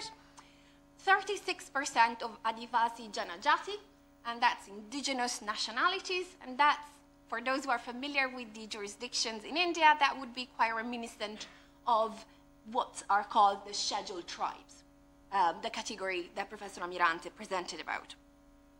And then we have this 20% of Madesi. So we have a regional classification as well. So when we talk about Madesi, we're talking about mostly the inhabitants of the Tarai lowlands on the border with India. And that's where really the main political cleavage in Nepal has really taken place since 2007. So you can see there isn't a neat majority at all when we look at caste ethnicity. Let's come down to language as the third category that we want to look at. If you look at the census, where you have roughly 45% of Nepalis declared that the Nepali language is their mother tongue. And that actually, talking to my own PhD supervisor, he says he finds that really misleading for two reasons. First of all, in the way in which other languages are being classified, so that you have actually very small linguistic variants that would not really be helpful to classify certain variations as a separate language. But also what's significant is that Nepali might not be the mother tongue, but remains the lingua franca of the Nepali population, not just the fact that it's used by the Nepali state, and we can look at how that's changed. So linking back to Jacqueline's presentation on how deeply divided Nepali society is along these categories, and how it is viable to construe a state and what kind of strategies have been adopted. I agree absolutely that these different categorizations are self-reinforcing, but I think we also have to look at, and Nepal on this is being quite progressive. If we look, for instance, LGBTQ rights, so-called sexual minorities, that's how the Constitution has referred to them. It's something that it's entered public discourse. We're talking about gender, although technically, really, I refuse to think of women as a minority. It's 52 of the population in Nepal, and that's the case in many other places. So maybe marginalization is a better way of accounting for that. So that gives you a brief overview of what the picture's like. So when we look at constitutional interventions, we need to ask what's been the strategy of the Nepali state since its creation, and how is that adapted to different and shifting historical circumstances. So the headline that I want to give you is that the strategy has always been this idea of unity in diversity. The idea is that, so let's look at it briefly, how that's been construed. So if we look at the history of Nepal as the modern state that it is, actually it has quite an interesting development. It's officially created in the end of the 18th century by the military campaigns of a king. And that dynasty of kings remains in power until 2008, when Nepal becomes a republic. So what do you have? You have the processes of state building and nation building, which are centered around similar narratives, which is why Nepal in that sense is really quite peculiar. It's not post-colonial in the sense that India, Pakistan, or Sri Lanka are. There are massive amounts of constitutional migration, but there is something which is specifically autochthonous. So the three key elements of Nepali nation buildings historically have been the Shah monarchy, Hinduism, and the Nepali language. So you look at the shift in the articulation of these narratives over the centuries. I don't have the time to give you a fascinating history of Nepali constitutional developments, but I just want to highlight a few features, and then I'm going to focus on the post-1990 developments, because I think that's more relevant for what we're doing. But, you know, if I look at the origins of that strategy of unity and diversity, the key moment is 1854, which is actually the moment in which Nepal passes its first legal uniform code, the Muluki Ain, which actually means country code. So the then Prime Minister, Jang Bahadur Rana, had just returned from a trip from France and England and decided that law was a beautiful instrument of governance. Came back with a printing press and this idea of creating a sort of Nepali Code Napoleon. And so he did. Here he comes with the Nepali version of the Code Napoleon, which basically is a mix of civil and criminal law provisions, but essentially what it does, and you have that explicitly in the text, it creates a national hierarchy of castes. So you have all sorts of groups which are classified in Nepali Hindu terms in terms of their polluting and non-polluting roles in society. There are even foreigners as Firangi. We're all classified pretty much at the bottom of the pile just before Dalits. So we fit in that already in the 19th century. So that really sets a strategy, and there has been the writing of this really well-known Nepali historian that talked about the constitutional value of this code. And that's the idea of law constructing the nation through the imposition of a uniform set of rules that apply within a territorially defined state. So to me, that's quite a turning point in this kind of developments. Colleagues at Heidelberg are doing a much more detailed study of that document, which I don't have the linguistic competence to do because it's very archaic Nepali that I struggle to translate, so I just stick to my contemporary things. So let's fast forward a little. What kind of developments do we have in more modern times? The idea is that Nepal kind of remained closed off until 1950, this idea of kind of almost taken from Lost Horizon.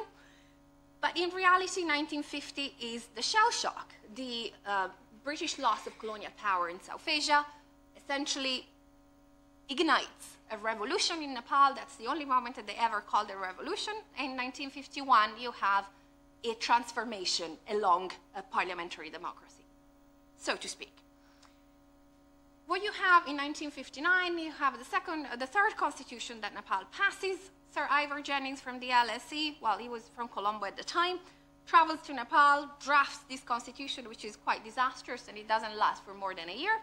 And then you have a royal coup. Only in Nepal you have a king taking over and essentially saying, no, thank you. We're going to go the way of Yugoslavia, Indonesia, maybe a bit of Pakistan and a bit of Egypt.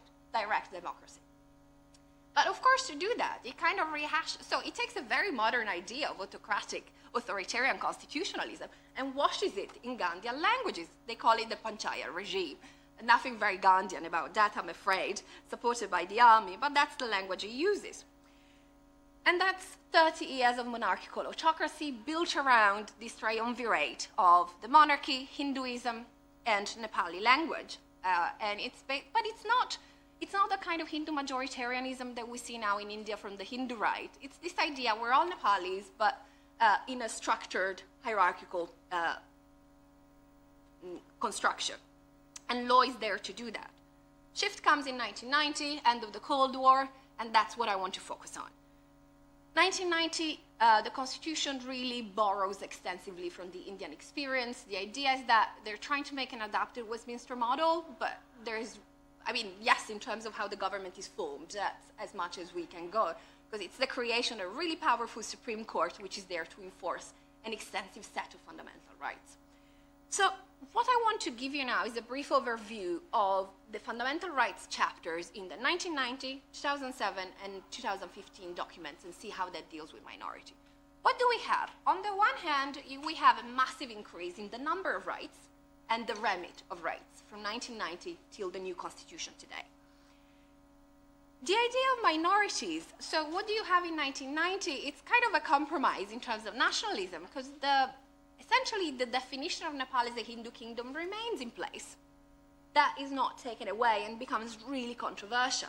Nepali retains a primary position as the only language of the nation, only official language, and the monarchy and this ideological apparatus is there to sustain the permanence of the monarchical structure.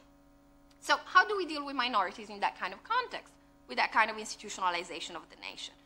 The idea, and I think they borrow specifically from the category of OBCs in India, other backward classes. And the idea is that what we're looking at is marginalization in terms of gender, in terms of background, not so much in terms of identity as ethnicity. So if you look at the way in which the right to equality is framed in 1990, that's really about securing equal footing and the state compensating for certain forms of historical discrimination. On the other hand, the 1990 Constitution is very careful not to fuel identity politics. That was a rumor that I got from interviewing constitution makers of 1990. It's like, well, that was the time when the report of the Mandal Commission came out, and Nepali constitution makers were terrified about that kind of extensive affirmative action policies that their big neighbor had. So the idea was like, let's step back a little. So they did. But of course, the argument became that the 1990 Constitution did not go far enough in supporting by legal means the accommodation of different groups that were poor, discriminated, marginalized. So in 1996, so we're talking just 6 years after a massive constitutional transition, you have the beginning of the People's War, so a Maoist insurgency. And one of the key demands becomes the demand for a new constitution drafted by essentially a constituent assembly. So it's quite, I think, to my eye, it was quite puzzling that you have this kind of request for the quintessential, liberal state mechanism, a constitution from a Maoist insurgent revolutionary movement. And that the new constitution drafted by a constituent assembly becomes the point of no return. That's when the negotiation collapsed, and that's eventually the key part of the peace agreement in 2006, is to have a new constitution. So constitutional politics in Nepal really becomes the sphere in which all these kind of grievances are channeled. So 2007, I'm not going to spend very much time on that. That's the interim constitution. So when the Maoists came to the peace table, they said, we can't work on the basis of the 1990 Constitution. We fought a civil war against this. We want that gone. They were asking for secularism and everything, and they get it. So within a few months, this interim constitution is produced. In terms of frame of government, it's exactly what the 1990 Constitution is, but it includes significant changes for what we're discussing. Nepal is defined secular for the first time. The constitution is silent on the monarchy, so we don't quite know what's going to happen to the king at that point. And you have actually an extra recognition towards minority rights. So if you look at the way in which the groups for which special measures can be adopted by legislative means is expanded to include caste and ethnicity. So you have that progressive expansion. And what do you have happening between 2007 and 2009? It's not at constitutional levels quite so much in terms of amendments, but it's amendments in primary legislation with regard to public sector employment. So you start having the introduction of reserve posts for all the categories, so police, civil servants, and now it's even becoming part of the judiciary, unlike India. So you have this quite extensive transformation that kind of doesn't take place directly at the level of the constitutional text, but in the way in which society runs. We have a long 9 years of constitution making in Nepal, the collapse of the first Constituent Assembly, and that's a process which is run under the mantra of building a new Nepal, the idea of creating an inclusive state, and the idea of recognizing diversity. And interestingly, the main point of collapse becomes federalism. The proposal was for ethnic federalism, so to speak, and that really becomes non-negotiable. It doesn't work out. The first Constituent Assembly collapses, and we get the second one. So if we look at the history of the current constitution, and I'm going to go back to the political cleavage with the Madhesi community, because that's instrumental to understand the question of protection of minorities. Is not just rights, it's also territorial reorganization. So Nepal has been a unitary state since forever. In 2007, an amendment is forced on the interim constitution, making a commitment to federalism. And that's from the Madhesi community, says we've been historically marginalized. Federalism is the only constitutional device that we have to break that hold of power from dominant groups. There is an agreement, but of course no one knows what kind of federalism people are going to get. There is a debate about what they're called agradikar, which are preferential rights. So the idea was that the dominant ethnic groups in each of the federal units would have a preferential right for 2 terms to have the post of governor and the post of the first minister in the province. That, of course, caused a stir. So did the naming of the provinces. Actually, if you look at a lot of the debates on federalism, are about identity in the sense of not so much about issues like financial federalism and so on, but mostly about the politics of naming, the idea of the role of identity in this restructuring.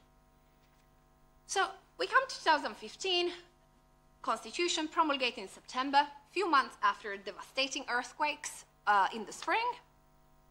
And what do you have? You have, in terms of identity, you have a step back from the 2007 document. You have definition of secularism is limited.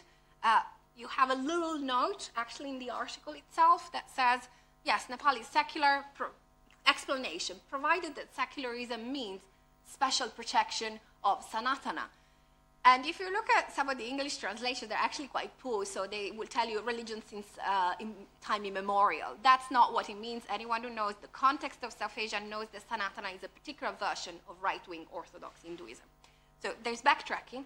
The constitutional ban on religious conversion is maintained. You have discrimination, again, on the basis of gender on passing on citizenship. So you have actually a cluster of provisions which are openly discriminatory in the new constitution supported by UN constitution-making process. But you also have new fantastic clauses like protection of LGBTQ rights and special rights for sexual minorities. So it's quite a mixed bag of ideology, the new constitution. Also significantly, and that was my concluding point, what protection of minorities has become the norm in terms of the language of constitutional developments in Nepal. Then everyone wants a piece of the cake, including the dominant classes. And you can see the reference to the creamy layer debate with regard to OBCs in India. The idea is that, well, yes, but there are some people who are from the dominant groups who are actually historically very poor. So how do you advance those groups? And so there was a creation of this Kasaria category that caused much political debate and academic interest. And it's this idea that you have identity politics that has permeated every nooks and cranny of the Constitution. And so you have the dominant groups as well that now frame themselves in terms of minority. And numerically, that's the case. But, you know, if we don't understand marginalization, then we don't really have much of a picture. So to conclude, I don't have time to talk about Kazlotter, but very happy to do so in the Q&A. What I see in Nepal is not isolated in a phenomenon. I don't think it's been as virulent as it's been in India, but it's definitely a progressive step back on secularism. And the idea is that, yes, we have minority protections, but it's kind of become a classification of groups on those bases. And there has been a huge amount of litigation on quotas at Supreme Court level, and I think that's going to trickle down to High Court and District Court levels as well. And I think what we're seeing, especially in light of the results of the last elections, we have a clear trend of Hindu majoritarian nationalism, which is directly borrowed from India. I don't think I can present a pretty picture today. Sorry.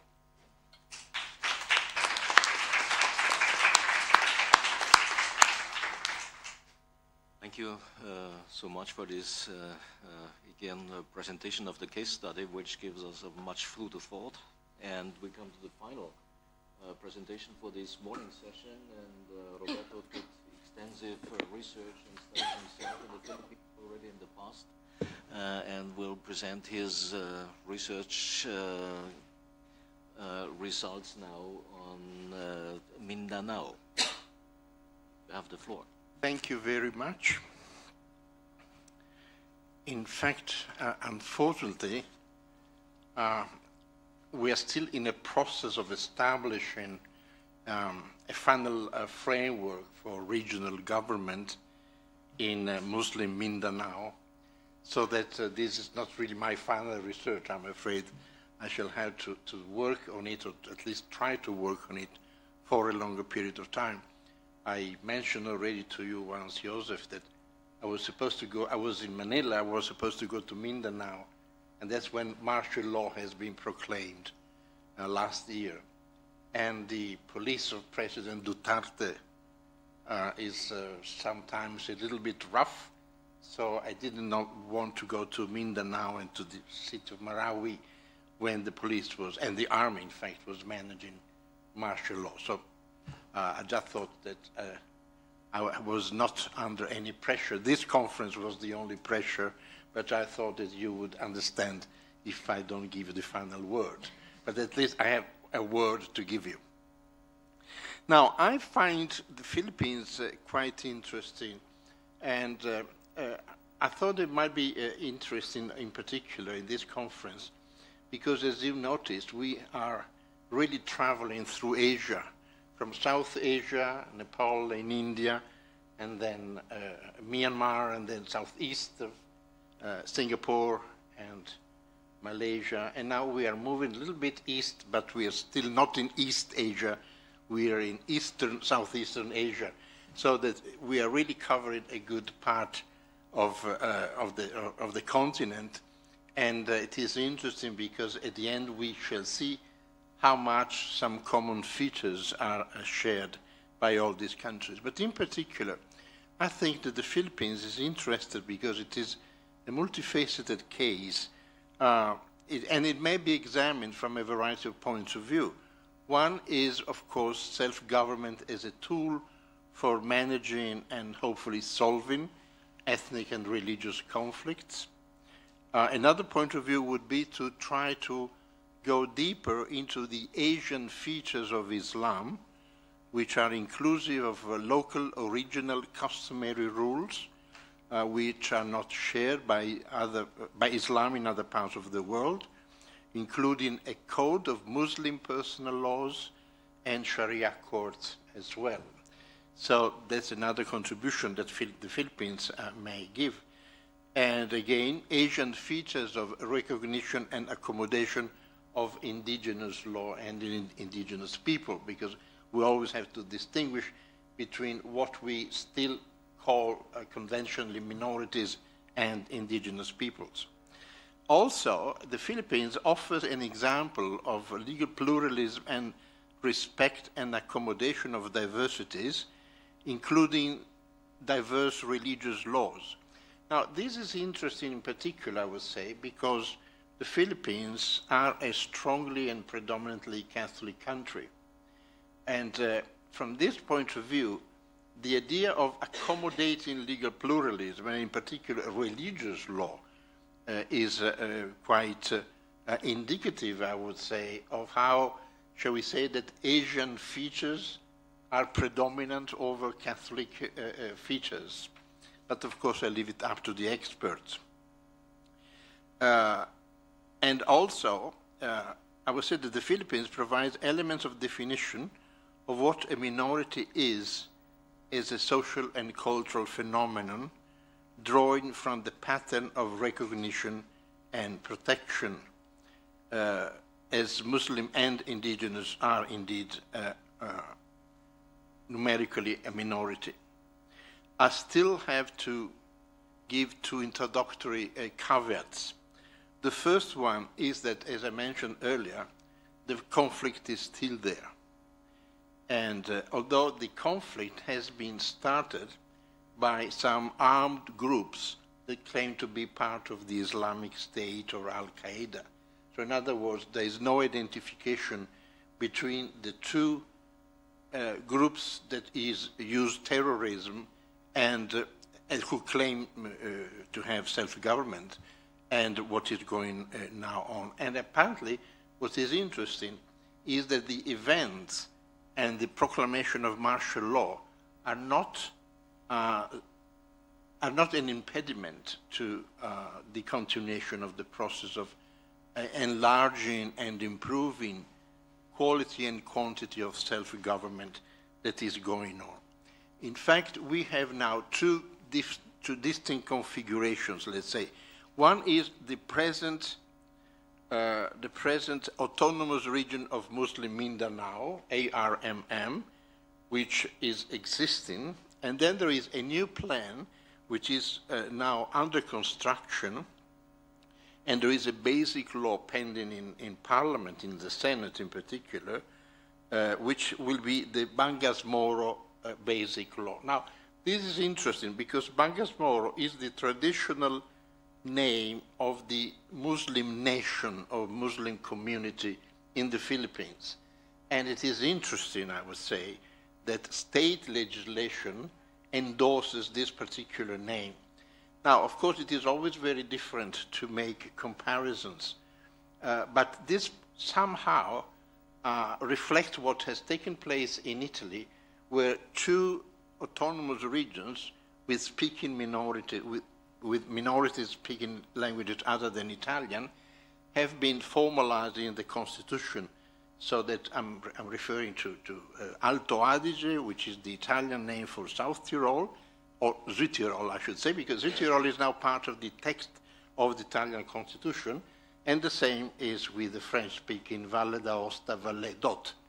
And so the fact that the Republic of the Philippines takes the name of Bangas Moro is very indicative, I would say, of the recognition of the rights to self-definition of identity, also from the nominal point of view. So this is still a project. The Bangas Moro basic law should have been approved by the Senate within March of this year, but it didn't happen. Then the Senate is resuming its session on the 15th of May. The basic law is a priority.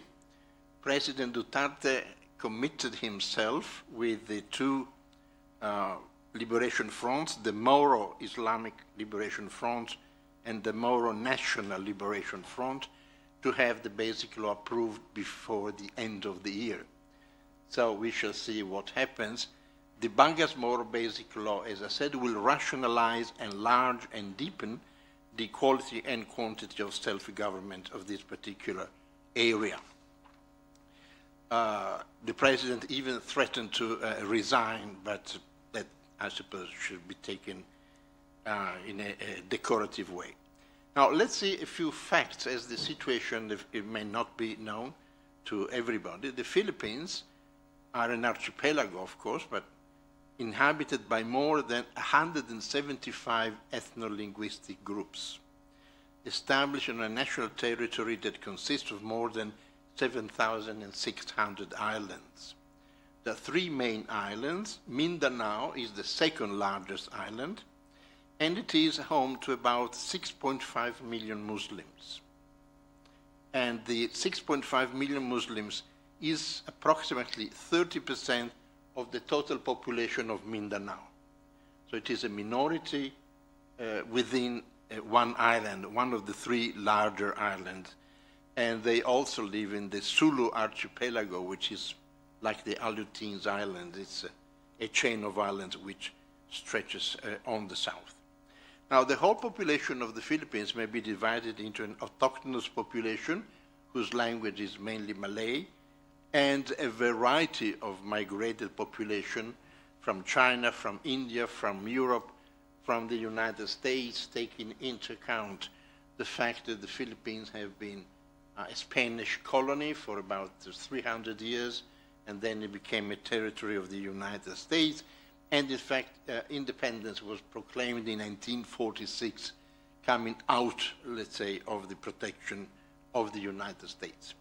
From the point of view of religion, the Philippines is predominantly a Catholic country, with the Muslim minority that I indicated, and a significant presence of indigenous populations who maintain their animistic beliefs and traditions.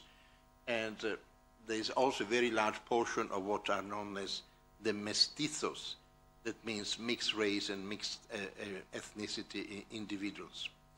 Now, historically, the presence of Islam in the area dates back to several centuries, and in fact, they have been there even before the Spaniards.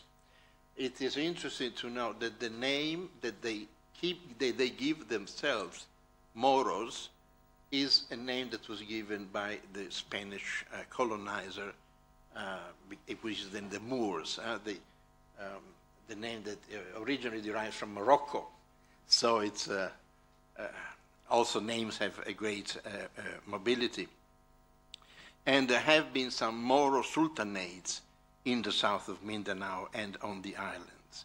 And of course, both under Spanish colonialism and the United States occupation, Islam has been somehow marginalized. And this, of course, contributed to enlarging this idea of Bangas Moro as the Muslim nation or the Muslim community claiming self-determination. Two liberation fronts have been established, the Moro National Liberation Front, and later there was a division, and the Moro Muslim Liberation Front was started. There was international pressure, quite relevant, in order to have their identity recognized and protected. And one important element of the process, which indicates the presence of international pressure, was the Tripoli Agreement in 1976 under the sponsorship of Libya. And one first element which came out of the Tripoli Agreement has been the adoption by the government of the Philippines of the Code of Muslim Personal Laws. So that, let's say, personal laws have anticipated whatever territorial self-government was to be given to Mindanao. So this, I would say, is the first indication of an official recognition of pluralism and legal pluralism in particular. Then in 1987, the new constitution has been adopted, the constitution which is still in force. We shall see that a little bit later. But it is after the constitution that the final peace agreement has been signed between the government and the two liberation fronts.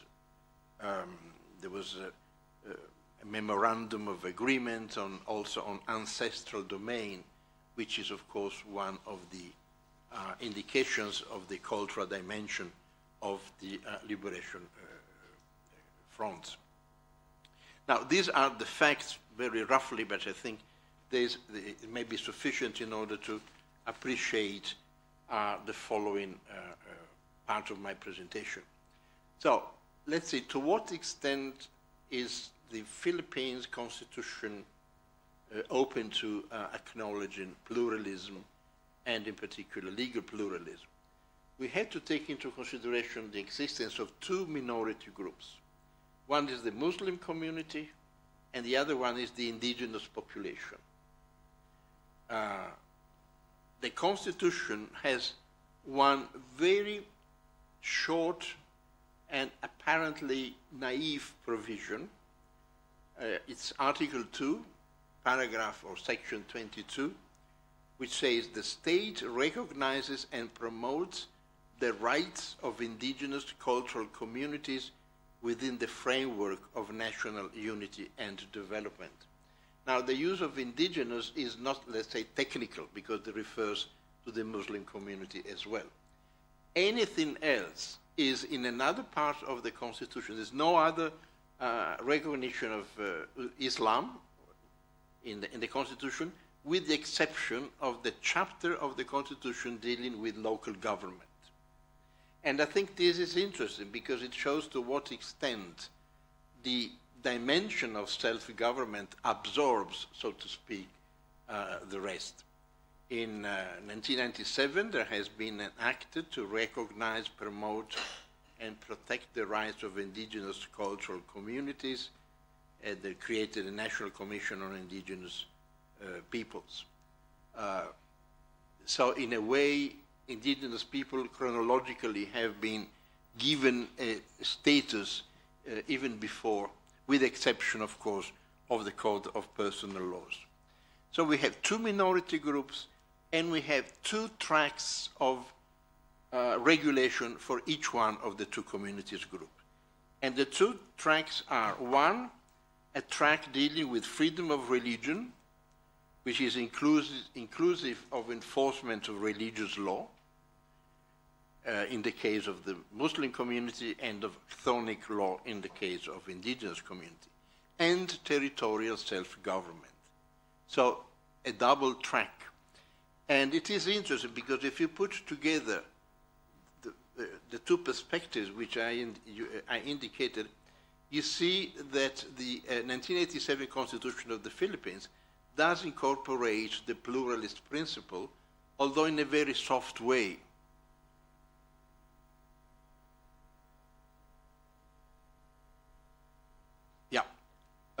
There are no other sources of recognition of the status of minorities. Indirectly, again, this confirms the importance of self-government as the Constitution is the proper context of recognition, protection and promotion of rights of those groups. So Article 10, local government. The provision says the territorial and political subdivisions of the Republic of the Philippines are the provinces, cities, municipalities, and barangays. There shall be autonomous regions in Muslim Mindanao and the Cordilleras as provided following. Now, in both cases, there has been a referendum of the people living in the district that were supposed to be part of the autonomous region. Now, the Cordilleras, which is the mountain area of the northern island, there was no majority supporting the idea of regional self-government. So that project has been discarded, although it is still in the Constitution. And even in Mindanao, there has been support in favor of the autonomous region, but not in all the parts of the region, so that actually the autonomous region of Muslim Mindanao is smaller than what has been originally anticipated. The areas are considered to be provinces, cities, municipalities, and geographical areas sharing common and distinctive historical and cultural heritage, one track, economic and social structures, the second track. The organic law, or if you like, the constitution of the region, has been adopted as an organic act by the national parliament for each autonomous region, and they have the basic of the governmental structure. And it is here that the legislative competence to provide for special courts with personal, family, and property law jurisdiction is given to the region. And this is quite interesting because it is self-government which includes also the regulation of the boundaries and the ways of application of religious law. Also, the fact that it is the national constitution that establishes this is important because all legislation must be consistent with the provisions of the constitution and of national laws.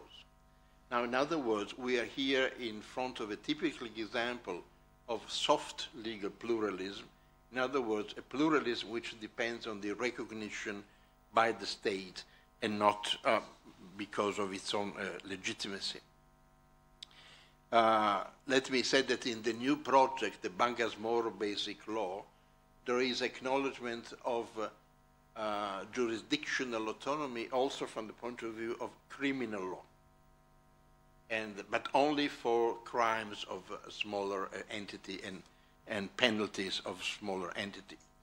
So if we look at the competencies of the autonomous region, we see that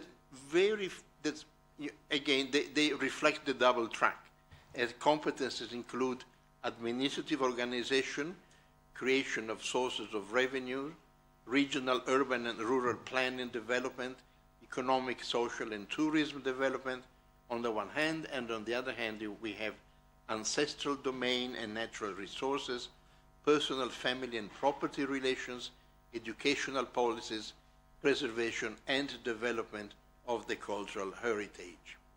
So, and also the police is part of the local competencies.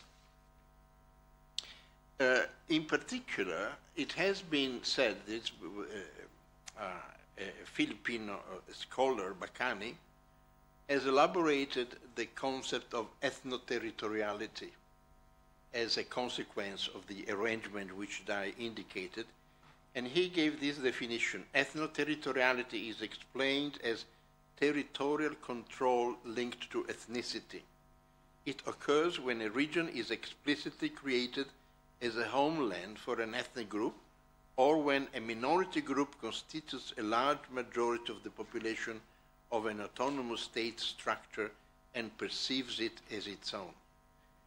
Ethno-territoriality is considered connected to negotiated regional autonomy that has proved to be an antidote for ethno-political wars of secession. In the text they say that it is an effective antidote for ethno-political wars of secession. I'm not so sure that it is so effective, so I put it into square brackets. But certainly it is, I would say, appropriate, and in a way this could be a field of comparison with Nepal and with India, the idea of ethno-territoriality, and of course with other parts of the world as well. So the legal system of the Philippines has been defined as a legal mestizo, which I think is a very brilliant definition, because it gives also the idea of the process of hybridization, a mixture of two elements coming from Western civilization, the civil law and the common law traditions brought in by the two successive colonial powers, Spain and the United States, but also the hybridization process is to be considered also in a scenario where collective life was regulated by indigenous law, a practice that in some areas of the country has never really been abandoned, and that includes, of course, also Islamic law. The normative framework establishing and regulating the autonomous region of Muslim Mindanao, as well as the foundations for the acknowledgement of Muslim law, is quite complex, corresponding to the political complexities of reaching a series of agreements that only a posteriori were to be considered provisional and partial only. Now, this includes also Adat, and which is defined as the folk law of Adat, which is still practiced among the indigenous as well as the Moros in Mindanao, the Adat is actually an unwritten law on proper conduct, right action and procedure. So it's more than just a body of regulations. It revolves around the issue of what ought to be the law in a given case. Its classification of right conduct is not rational but metaphorical, and its contents are formulated in sayings, proverbs, and poems. Now this is of course very interesting because it makes legal pluralism even more difficult to work, at least for a lawyer who is trained in one particular tradition only. I only have 5 minutes. I'm afraid so. But I think it is important just to recall the fact that the administration of justice is established over, as I said earlier, Sharia courts, 2 levels, first level and Court of Appeal, that members of the court must have a legal training, plus they must be, I quote, they must be learned in Islamic law and jurisprudence.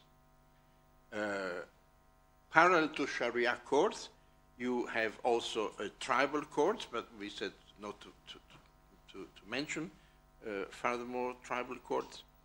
The Regional Assembly of Mindanao shall provide for the codification of indigenous laws and compilation of customary laws of the Muslims and the indigenous cultural communities in the autonomous region. So the process is one, as long as this is achievable, a process of codification. The provisions of the Muslim Code and the Tribal Code shall be applicable only to Muslims and other members of indigenous cultural communities, respectively, and nothing herein shall be construed to operate to the prejudice of the non-Muslims and non-members of indigenous cultural communities. So here we have the combination of a territorial criterion and a personal criterion. So it is personal law within a given territory. If you go out of Mindanao, nothing of this applies at all, with the exception of indigenous law in other parts of the country, but it's not part of Mindanao. Now, let me use the 3 minutes which I have left on 2 final remarks. The first is on the concept of cultural autonomy, which I think should be construed with some specific content of it. Now, in cultural autonomy, I see 2 elements or 2 spheres reflecting the 2 tracks which I indicated earlier. One is cultural autonomy in a strict sense, dealing with education, dealing with art, dealing with religion. I would put religion within cultural autonomy, and that justifies, for instance, the application of either indigenous law or Muslim law. But then there is also, let's say, alongside the second track is the one of the general government, of general action of government within, of course, the competencies that are given to the autonomous region. So the question is cultural, or is decentralization the only dimension to examine this particular experience? Is it only subsidiarity? Or is it also a reflection of the idea that we do it better because we are different? And sometimes you might also elaborate, we do it better because we are better. So it is not only decentralization, I'm afraid. There is something more. And I would say that this happens also in my own province here in Trentino. It certainly happens in the neighboring South Tyrol, and I see some smiles around that confirm, but that happens in Vermont as well, doesn't it? So perhaps it is not as dramatic as might seem in the particular framework in which I'm dealing with it. And it is important, though, because even the Framework Convention for the Protection of National Minorities of the Council of Europe, in Article 3, specifically acknowledges the social and economic dimension that allow a minority group to survive and flourish and maintain itself. So I think this is quite important, and I wonder, this is what I propose, of course I'm here for the discussion, to put all this within the label of cultural autonomy. Second, final remark, I wonder whether we should not also conceive these kind of issues within a concept of cultural citizenship, which is connected to the fact that one individual holds his or her own rights connected to his or her own belonging to one community. I don't go into details, it might be clear. I think, well, if I'm a Jew, I'm allowed not to work on Saturdays, and this I would call cultural citizenship. And this is a right which I have because I belong to one particular group. One of the advantages of cultural citizenship, it seems to me, is that it applies also to majorities. And I think this is a very useful element. Who said this morning, I think, yeah, it was Mara when you say that majorities behave as threatened minorities. And majorities forget that they are the majority, and they always take being the majority as representing the whole. And that's quite dangerous, I would say. So if you build on the concept of cultural citizenship, I think you have sort of balanced approach to the regulation of cultural issues. Of course, so that the problem is not diversity, so that I would say minority is not only diversity, but it is one's identity, as the majority also has its own identity.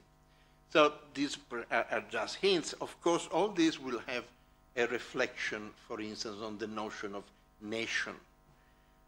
We heard today, for instance, the Oath of Allegiance in Singapore, which makes reference to the nation also.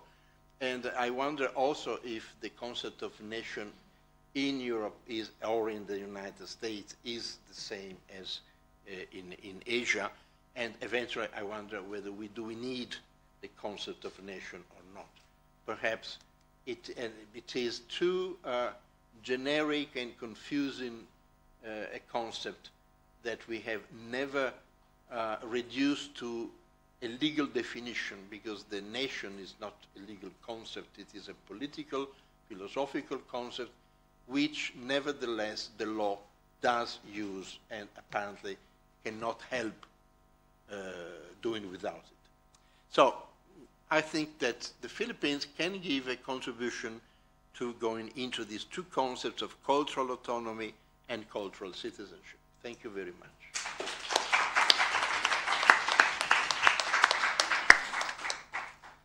Thank you, Roberto, so much, not only for the presentation of the Muslim Mindanao autonomy case study, but also for the reflections already and comparative hints you gave us for the debate.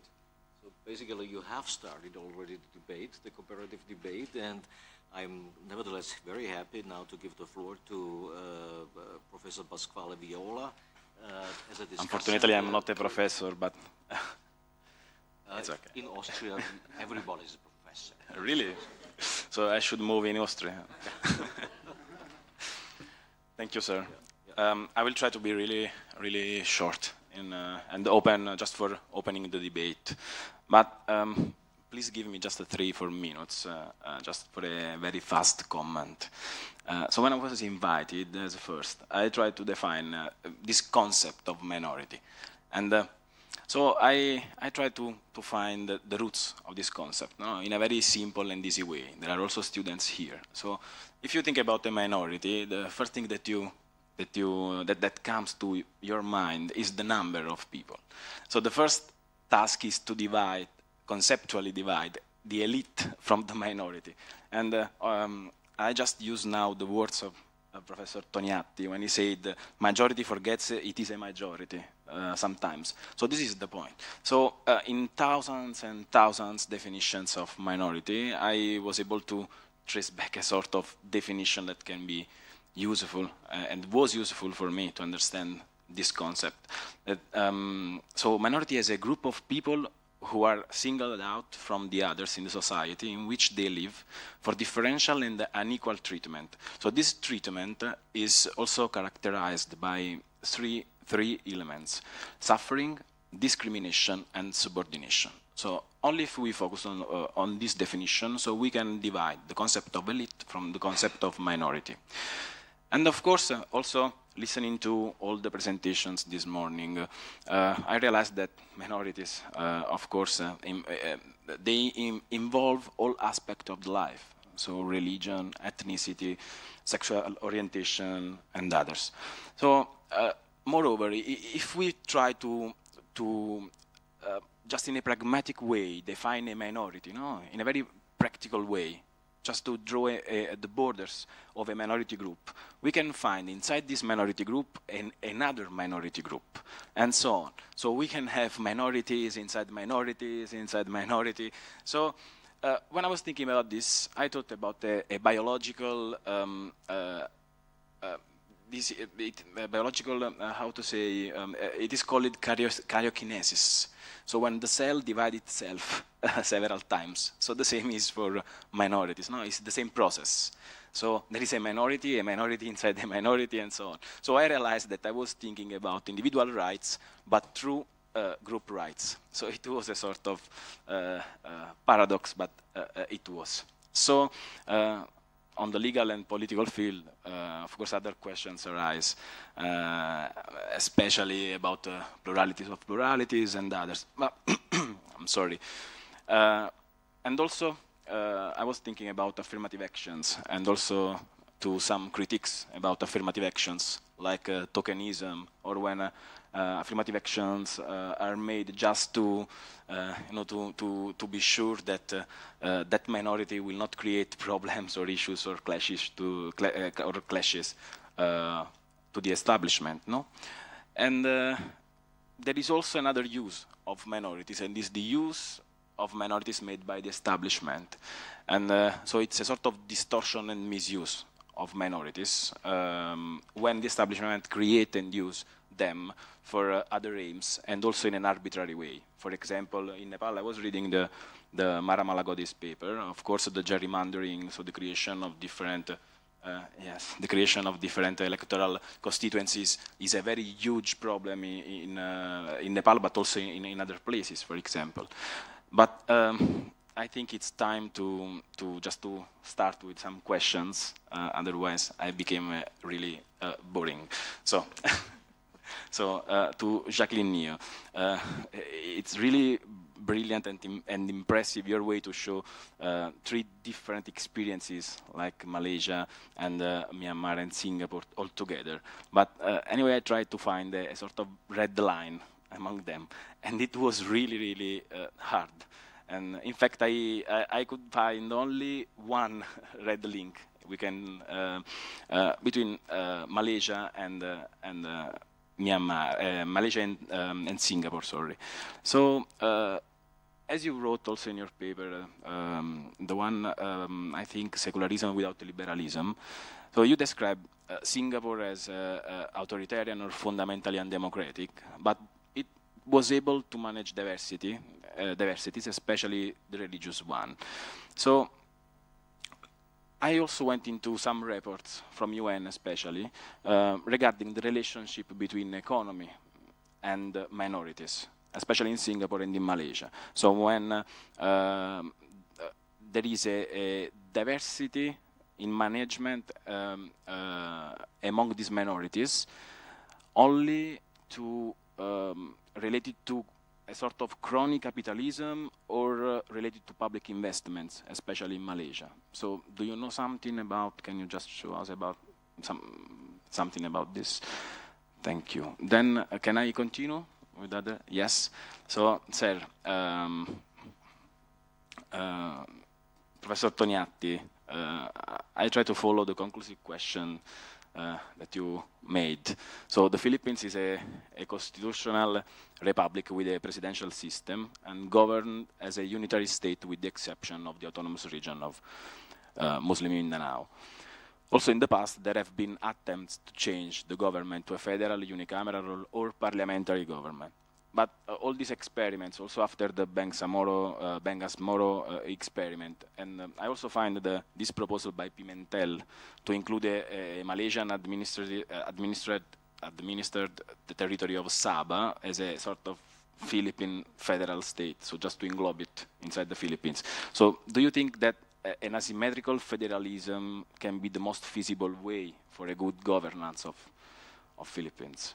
And this is another question. Then for Amirante, I have read maybe not all the Amirante's articles and papers and chapters and books, but so it's not easy, just make a single question. So as showed by Amirante, India has been a very successful democratic and constitutional experience.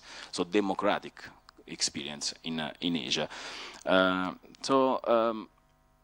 Sir, just a question on affirmative actions.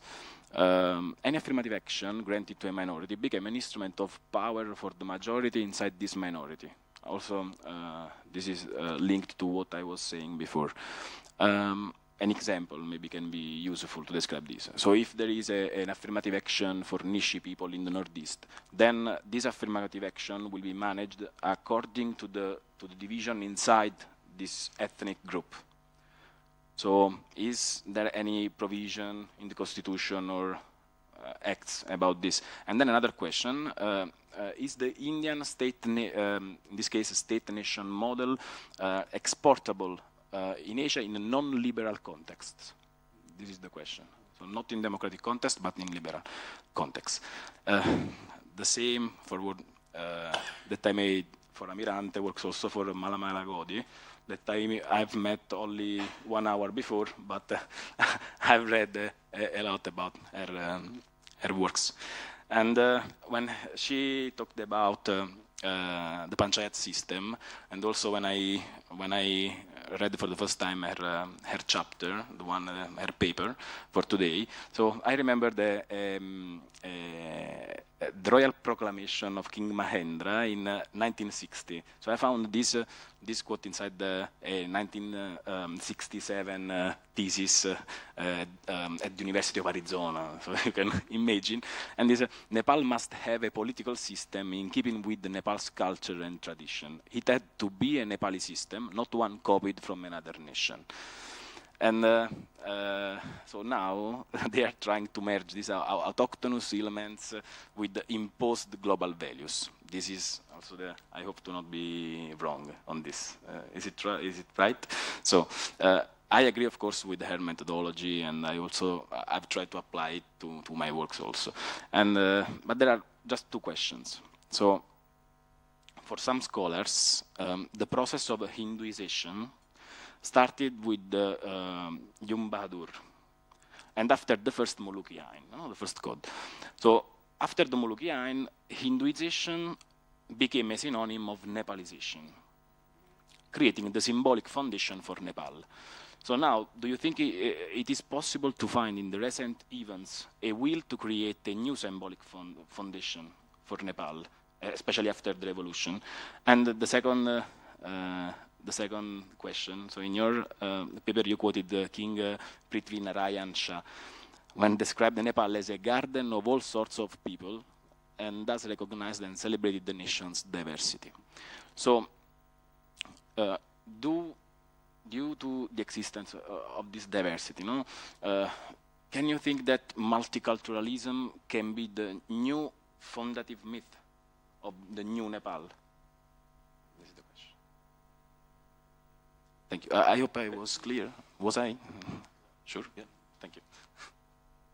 Yeah, thank you so much already for these provocative questions to some respect. And before I give the floor to the panelists again for responses. I would like to ask the audience if there is one very urgent question also coming from the audience to be included. Yeah, Elizabeth, please. Yeah. Yeah. Can you introduce yourself a little bit?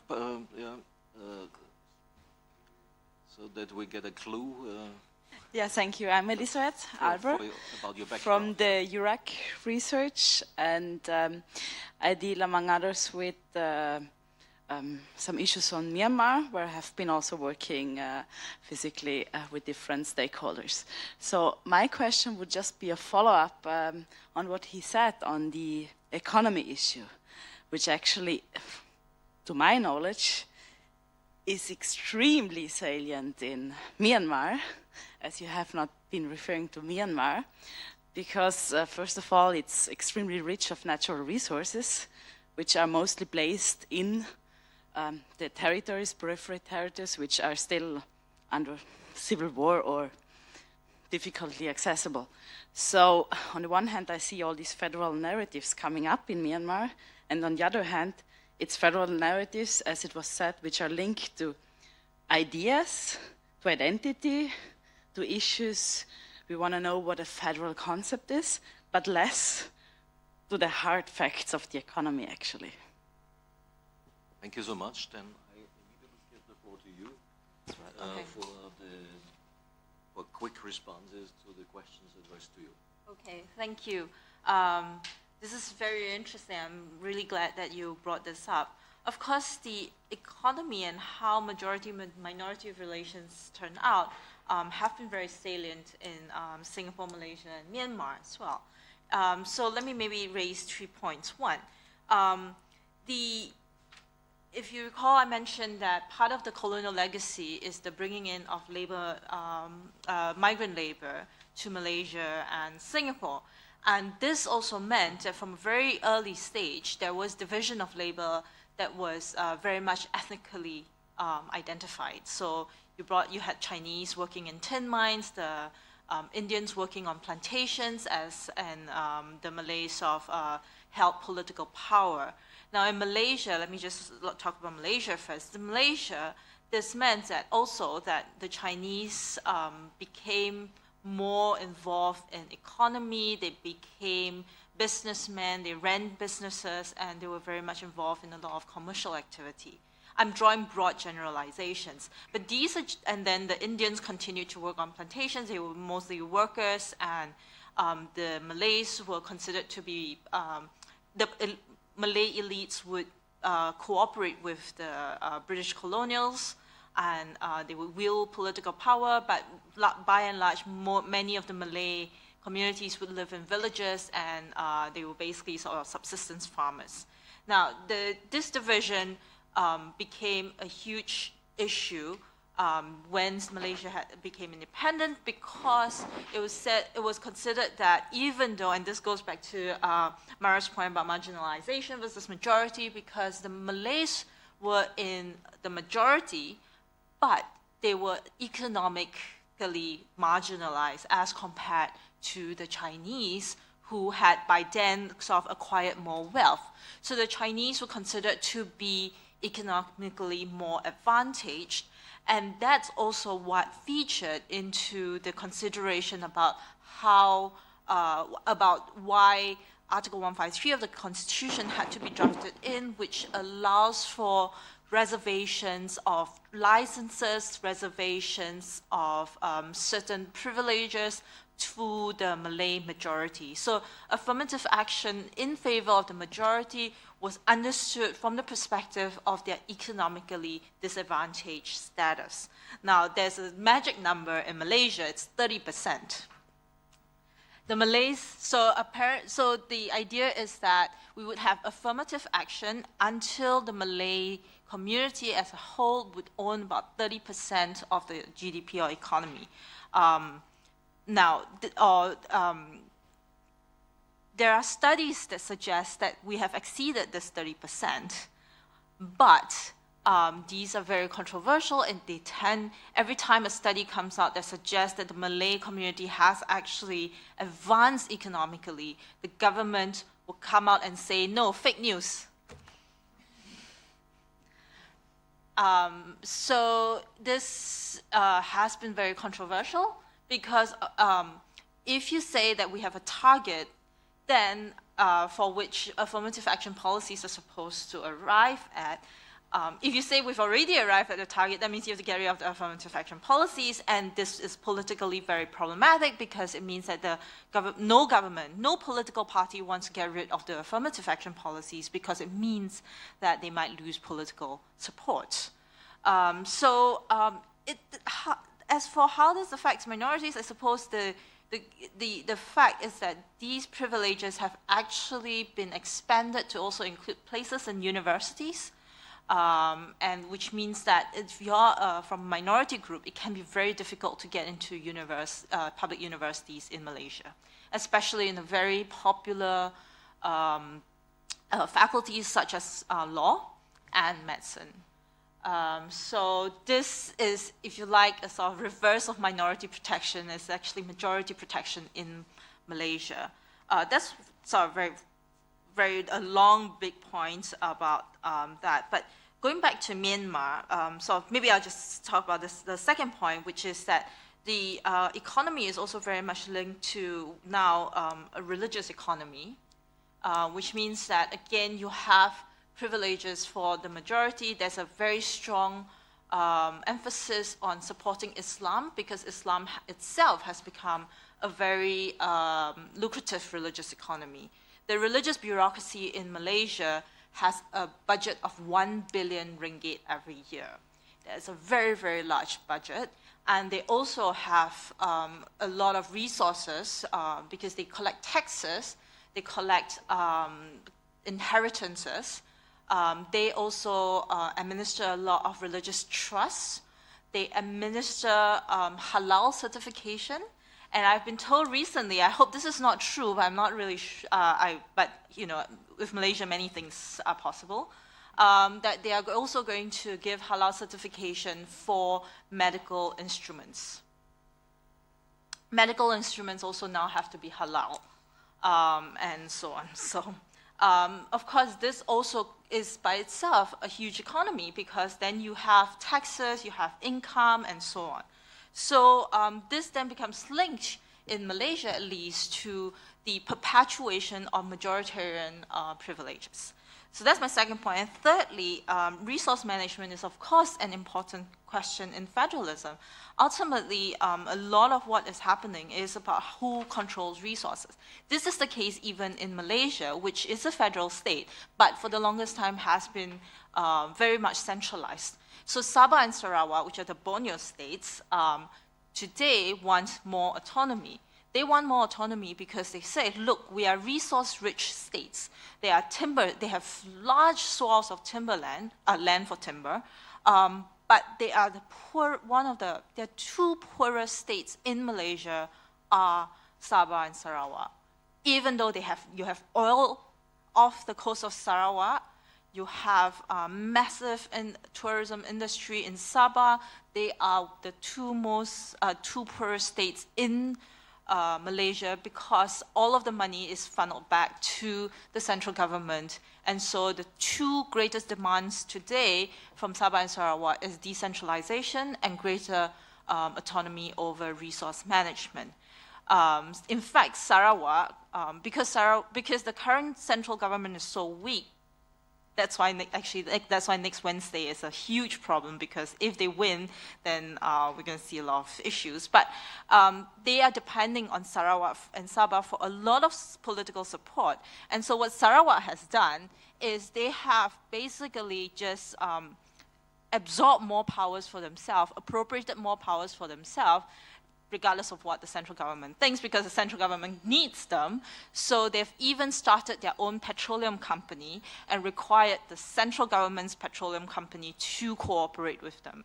So there is sort of like, if you like, sort of self-appropriation even in Sabah, and sorry, not so much Sabah, but Sarawak with regards to resource management. In Myanmar, of course, resource management is a huge problem. They are so rich. Some of these states are filled with precious jewels and gold and whatnot, right? Now, I was told this story by Don Horowitz, who works with some of the soft minority groups in Myanmar, and he said that, well, some of these groups have really strange ideas. One of the proposals that they have put up is this: we want to control all our resources. We want to control who can come into the states. So we're talking about a proposal for a federal state whereby essentially you get to control resources within the state, also who comes into the state and what kind of investment that comes into the state. Because ultimately it is about being able to control your resources. But of course it's very problematic, right? Because if you say, I want to control who comes into my state, then the other states will say, I also want to control who comes into my state. Then how can you have a federation where there's basically no freedom of movement and no freedom of capital resources? So it's a huge problem there. Yeah. Thank you so much. Roberto, you were addressed whether asymmetric federalism is a solution for the Philippines or maybe even in general. Yes, I don't know, of course. I don't know in general, and I don't know in the Philippines. What I do know, though, is that discussion about adopting a federal arrangement in the Philippines, as elsewhere, has been going on for ages. And it seems to me that this is a good indication that there is no rational plan for introducing federalism or a wider form of decentralization or devolution, whatever you want to call it. I'm afraid that so far, I mean, we're still talking of a young republic. Don't forget that the Philippines gained its independence in 1946. They have had two constitutions, and in 1970, three constitutions, sorry, 46, 73, and 87. And they have to cope with the territory that, as I mentioned earlier, having to do with 7,600 islands. On the one hand, appears to be requesting some decentralization, but at the same time, you can't have one republic for every island. And apparently there are not sufficient reasons for keeping united even the three main islands. And there is not such a strong motivation to having self-government. And I suppose that if it did happen in Mindanao, it's precisely because of the motivation that is not, which is not present elsewhere. Don't forget that in the second autonomous region, which is still in the constitution, the Cordilleras, the referendum gave a negative answer. So I don't really think this is the case. Furthermore, I think that, shall we say, the political mood of the country is not really favorable to federalism. And I mean here the trend towards authoritarian rule. President Marcos lived through martial law and through the extension of martial law. And this is why the indication of President Duterte now is very dangerous. After Marcos' regime, the password was never again. And here before the end of the first year of Duterte in power, we had the martial law. Now that was May 2016, and it has been extended again. And the Supreme Court said that it was consistent with the Constitution to extend it, although it was, shall we say, a very generous interpretation of the Constitution rather than a strict interpretation of the Constitution. And I would say that when it comes to emergency powers, the interpretation should be strict.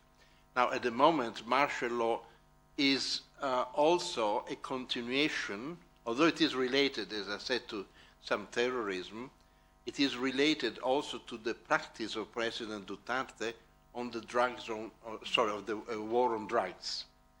which is apparently the national priority.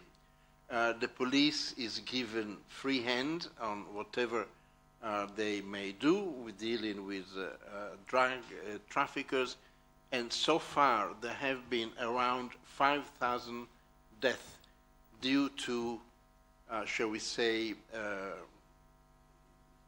violent action by the police.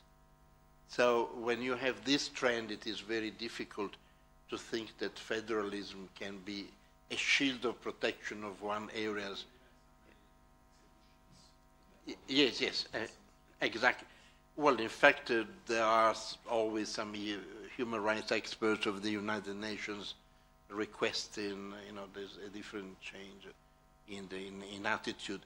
So anyway, my answer is, first, I don't know.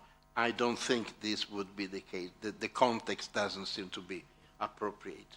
Thank you so much. And I think there is even an interconnected list of questions to both of you, referring first to the very direct question by Pasquale to you, whether affirmative action is in reality not an instrument for the promotion of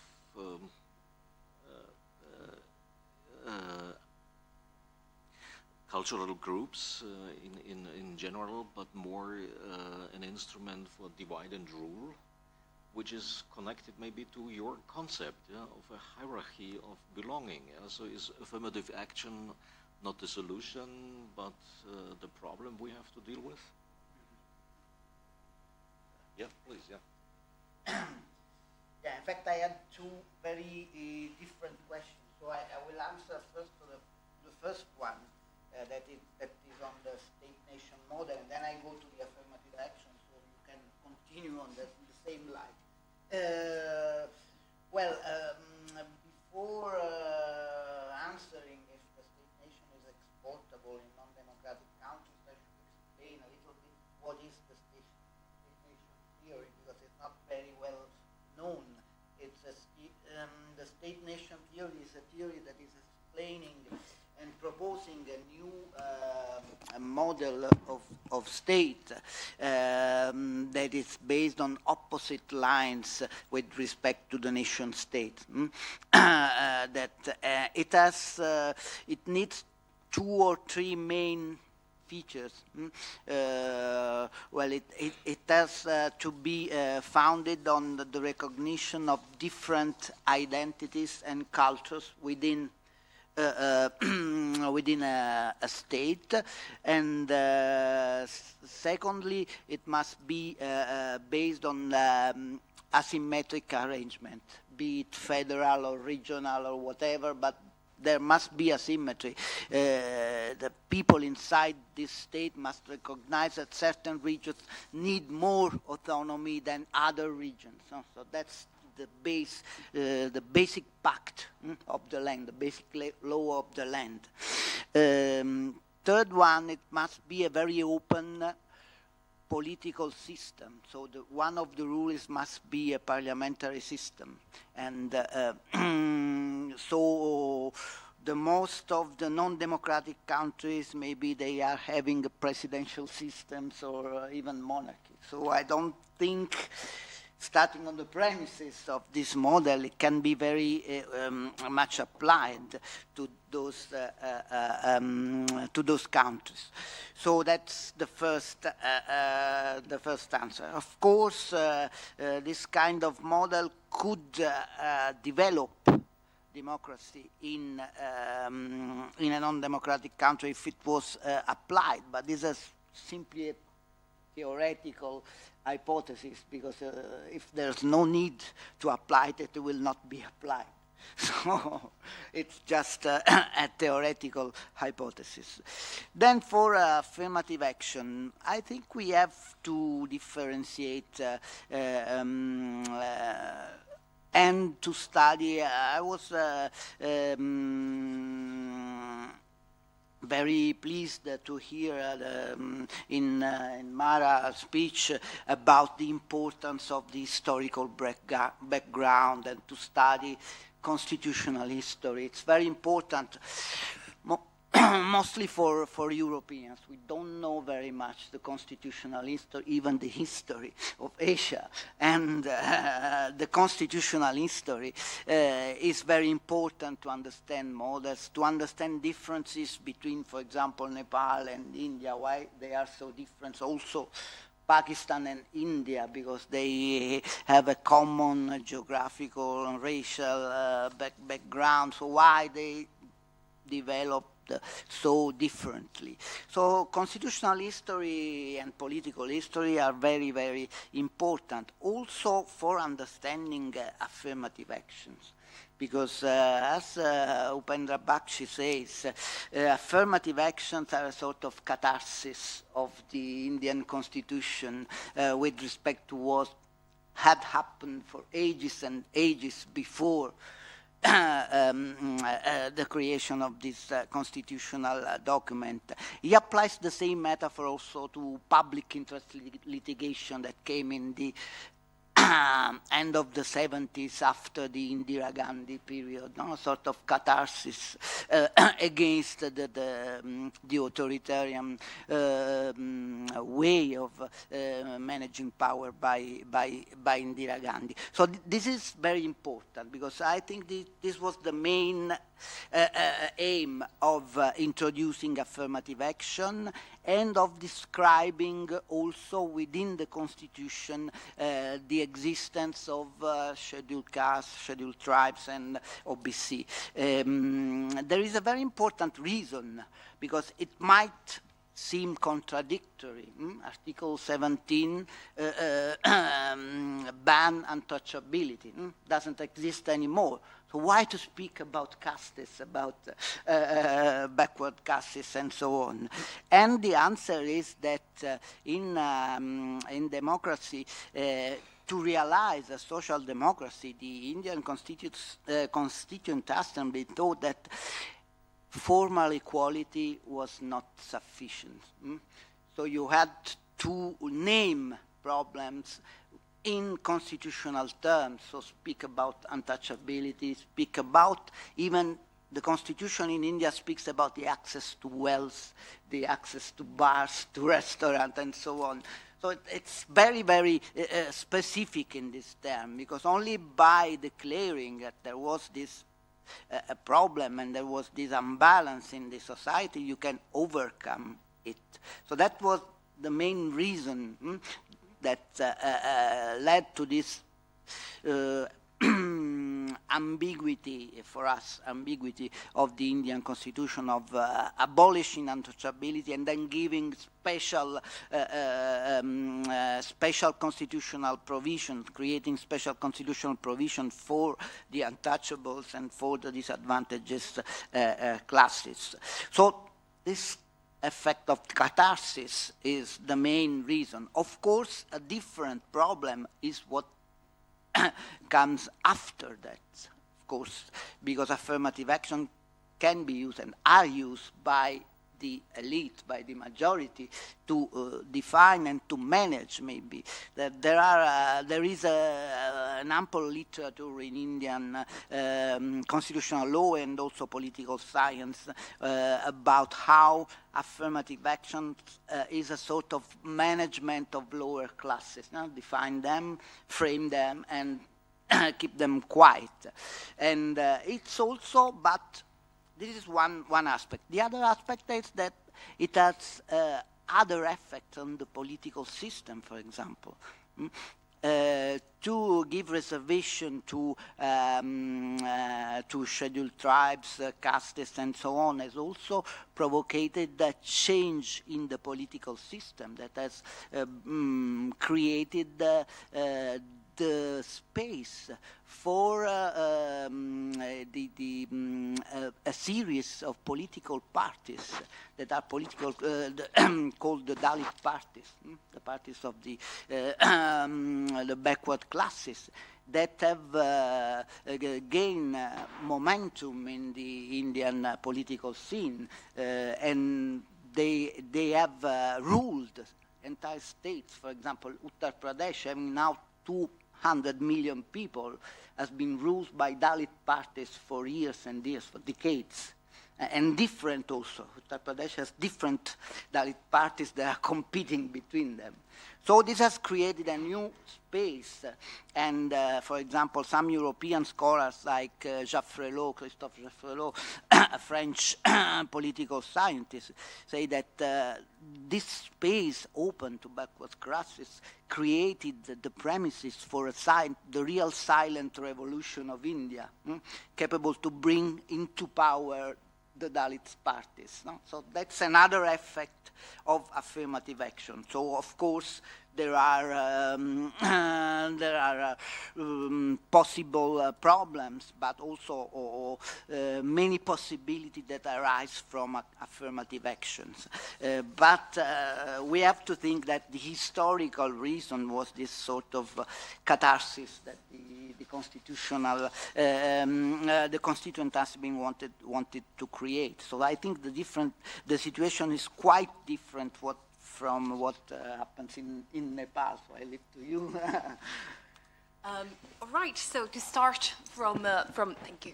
To start from affirmative action, I think really the idea behind that form of positive equality is a sort of compensation for historical anti-democratic injury. And if we compare India with Nepal, what we have in India, it's something that it's already embedded at the moment of constitution making, and it's part of the reformist agenda of constitution makers at the time. But also what's important to remember that it was supposed to be a temporary measure. The idea was we'll uplift the minorities or the backward groups, and then these mechanisms are gonna go away and we're gonna revert to a formal equality model. What we had and of course that never happened, and it's just becoming more and more complicated and persistent and path dependent. Nepal took the opposite approach, looking at what was going on in India, saying we don't want that. So from 1990, they adopted quite a stringent, at least in terms of constitution drafting, right to equality. But that, of course, if you look at Supreme Court decisions and so on, patterns of discriminations remained in practice, but also in legal decision-making. The net result in terms of over-representation of dominant groups went up with democratization. So what you see from 1990 is what's being called the Bahunization of the Nepali state, where you have dominant groups becoming more and more over-represented. So at that point, after the civil war, affirmative action became essentially the only potential response. But the way that I read that is a failure of implementing a negative equality model. And that was a response, and that the way in which that translated, in my view, is cutting up the pie of the state and essentially allocating state resources in a more equitable manner, although there are barriers of access that would remain. If I move on to Pasquale's second question with regard to the royal proclamation from 1960 of King Mahendra and the idea that he wanted to have a proper Nepali state, the conclusion that I'm reaching is that every time I hear about autochthonous constitutionalism is really a fig leaf for authoritarian constitutionalism, and that's really what we're talking about. Like, no, this is uniquely Nepali. There is no constitution which is uniquely national ever. Not even the American Constitution that was the mother of them all. And I think when this idea is really pushed of autochthony, is that essentially something is being taken away in terms of democratic rule and participation. So the nationalism, uber-nationalism, becomes essentially a band-aid for something, for rights being taken away. And I think that's squarely the case with Nepal in 1960s. And I think that's also what we're seeing, I think, across the region. I think India is a good parallel with this kind of Hindu nationalism that we see. Your second point about Hinduization under Jang Bahadur Rana, I think what we're looking at is quite a continuous trend of justifying political authority in light of Hinduism. And what you're asking me specifically is the transition from the Shah period, so where the monarch had control of the state, to the Rana period where the monarchy was retained by effective political control, was in the hands of the hereditary Rana prime minister. So I think you're picking up on something really quite important in that transition, which is the idea of how do we justify and why do we retain the monarchy as a paraphernalia of state authority and justification. So Hinduization and the retention of the monarchy are absolutely instrumental in the perpetuation, again, over another authoritarian form of governance. Indigenous, but yet authoritarian. And not just that, it's also a form of power that was supported for over a century by British colonial power in India. So there is quite an intimate connection there. Whether multiculturalism is a foundation for New Nepal, I think social inclusion was really the mantra on which the new constitution was made, and it kind of reached the peak in 2011. With the dissolution of the Constituent Assembly, I think the discourse has changed enormously, and I think now, especially after the unofficial trade blockade that India imposed on Nepal towards the last few months of the drafting of the constitution, that really has fueled another feature that I haven't talked about, which is really crucial to the understanding Nepali nationalism, which is the anti-India element, and has brought Nepal actually closer to China in terms of investments, economic developments, and so on. So kind of resurrecting an old panchayat politics of playing off the two big neighbors. And I think in that sense, the law reflects those political developments. Thank you.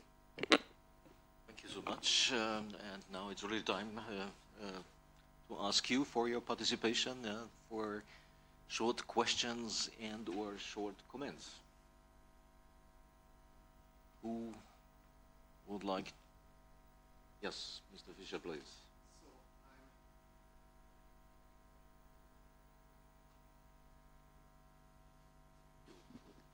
Alex Fischer from Jindal Global University in Delhi.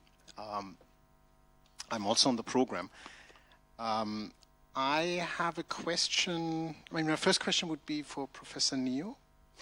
I think on one of your slides it says indifference in the public space. Yeah, I just wanted to know whether you really think that that indifference can actually work. That also would be a question.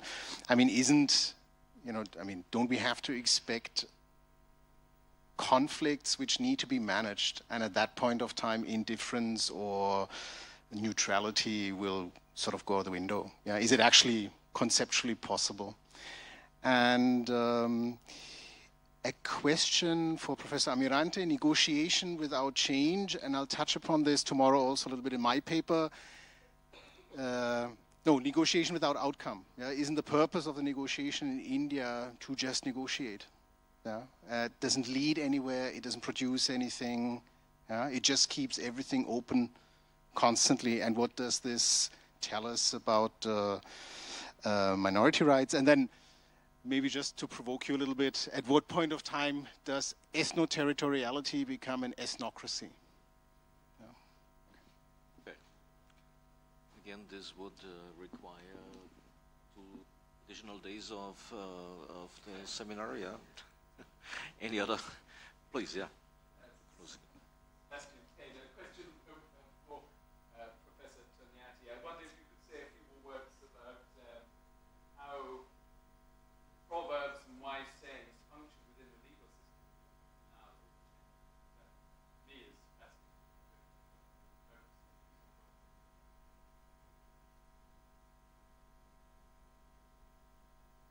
Francesco is sitting very quietly behind. No further questions. Then I have a remark. Okay. No questions from the student side? Okay. My question is centered on the idea of modernization. And I wonder how Asian countries, at least the Asian countries that we heard papers about this morning, are living modernization. Is modernization presently synonymous of what modernization has been for continental Europe 200 years ago? In the sense that at least after the French Revolution on the continent, rationalization has been the transformation of an ideological project into normative uniformity political, social, linguistic unity. Earlier, it had been also religious unity, if we remember Worms, Augsburg, and the rest. So, but that had been left alone. But yet, even this remark is important because it shows to what extent religion has been put in a different box when it comes to the development of constitutionalism in Europe. There is a box for religion, and there is one box for national minorities that are linguistic, that are ethnic, that are whatever, but very rarely they are religious as well. It is only in Eastern Europe, as far as I know, that Jews are a nationality, a minority nationality. They are not a religion. And I know that the issue was raised also in the United Kingdom with the Racial Equality Act, a Racial Relations Act, when Jews were regarded or were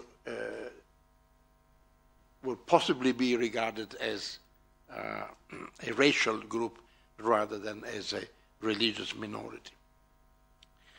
So it seems to me that the trend that we have been listening this morning is a trend which insists on differentiation, on, as Joseph said earlier this morning, on the governance of diversity.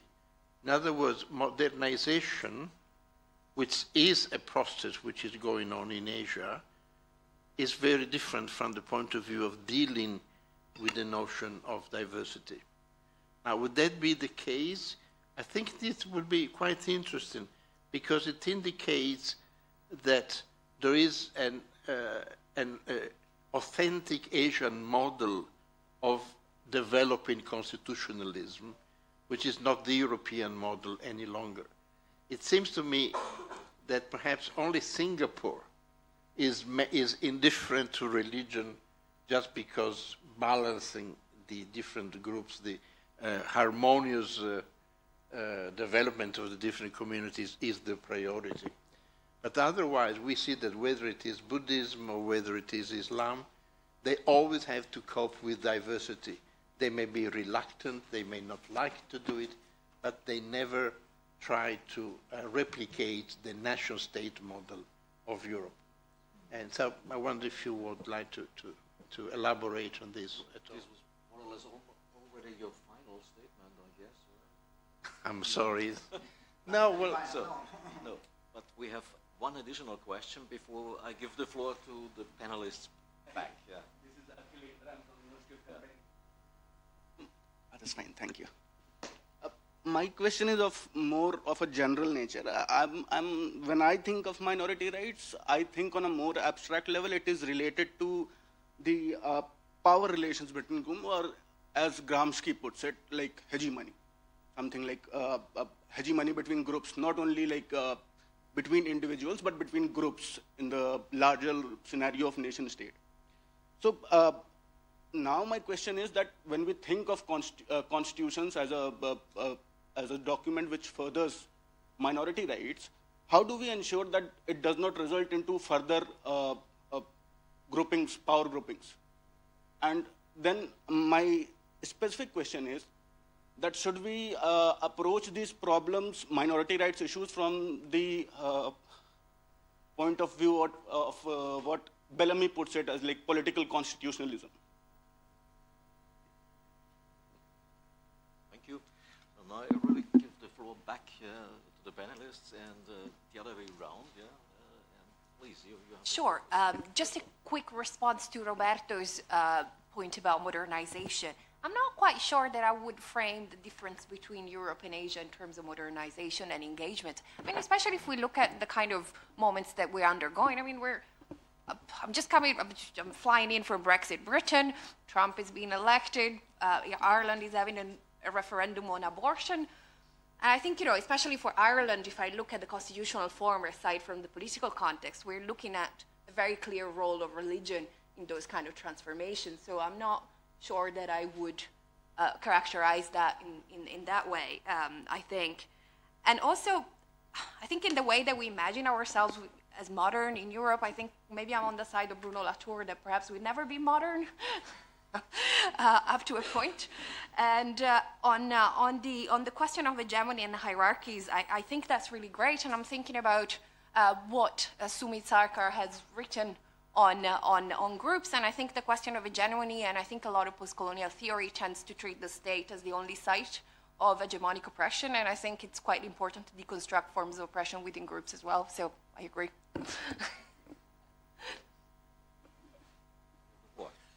Yes. Yes, then first I'll answer to Alex's question. Of course, this model of continuous negotiation, I think it's difficult to accept for legal scholars, but it's really, I think, it captures an essence of the Indian federalism, but that is the dynamism of the federalism, like Balbir Arora has very well demonstrated. I mean, and there is, I think, a final outcome that is that you always have the possibility to modify and change the internal structure of the federation according to a social evolution. The possibility of a linguistic group or a social group to manifest itself and to declare its importance within the balance and within the nation. So I think it's about having a possibility to develop democratically new forms of powers, of not of new identities, but of the emergence of a new identity over the past. So that's, I think, an important dimension that maybe is peculiar of the Indian context. We don't have to forget that when we speak about India, we have a dimensional problem. You know, it's very difficult to compare, if we think about Europe, India, to Italy, Germany, Switzerland, Austria, because we are thinking about a continent. So we cannot compare it to the European Union because it's a different legal tool. You have a supranational entity and a state, but it's not possible to compare it very much with the small European states.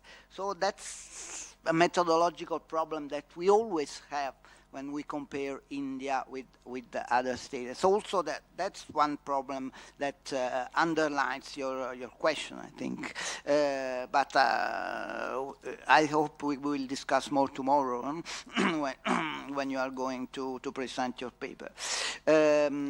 About the problem of modernization, well, I agree somehow with Roberto reference. Well, of course, the role of religion in the constitutional construction is not fixed forever. So also on the side of Mara, it's gaining momentum in Europe itself. It's not fixed forever, but the methodology of modernization is very different from what has happened to Asia. So the metaphor of the boxes, I think, is very telling. We have tried to put religion in a different box, and now religion is coming out of the box again. So that's the problem, I think, in Europe. While in Asia they didn't try. The premise of the constitution and that's very true for India, was that religion is an element of the political discourse and of the political debate, and that's true also for many other Asian states. The idea is that, in many examples of Indian literature, this is very clear. Take, for example, Chatterjee, that is speaking of India as a different modernity, an alternative modernity to the project of modernization of the West. And this modernity is described by the persistence of the past in the present. And also Maya Chadha wrote very interesting pages on that, explaining why you need some institution like affirmative actions, and why caste parties, Dalit parties have developed in India, because in order to realize the democratic project in a country like India, you need the present of the past and of the contemporary agents in the same institutional order. So that's very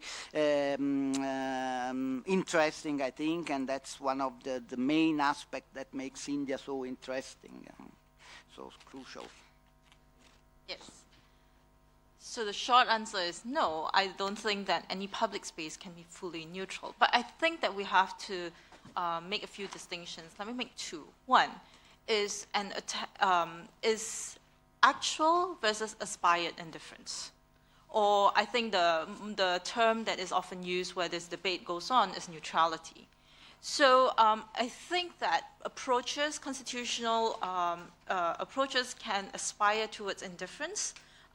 Whether or not in actual practice they are really indifferent is something else. But the aspired indifference can be useful at least in trying to create some forms of assurances to minorities that we are not from the outset trying to discriminate against any particular group. So that's one distinction I will make. The other distinction that I will make is this.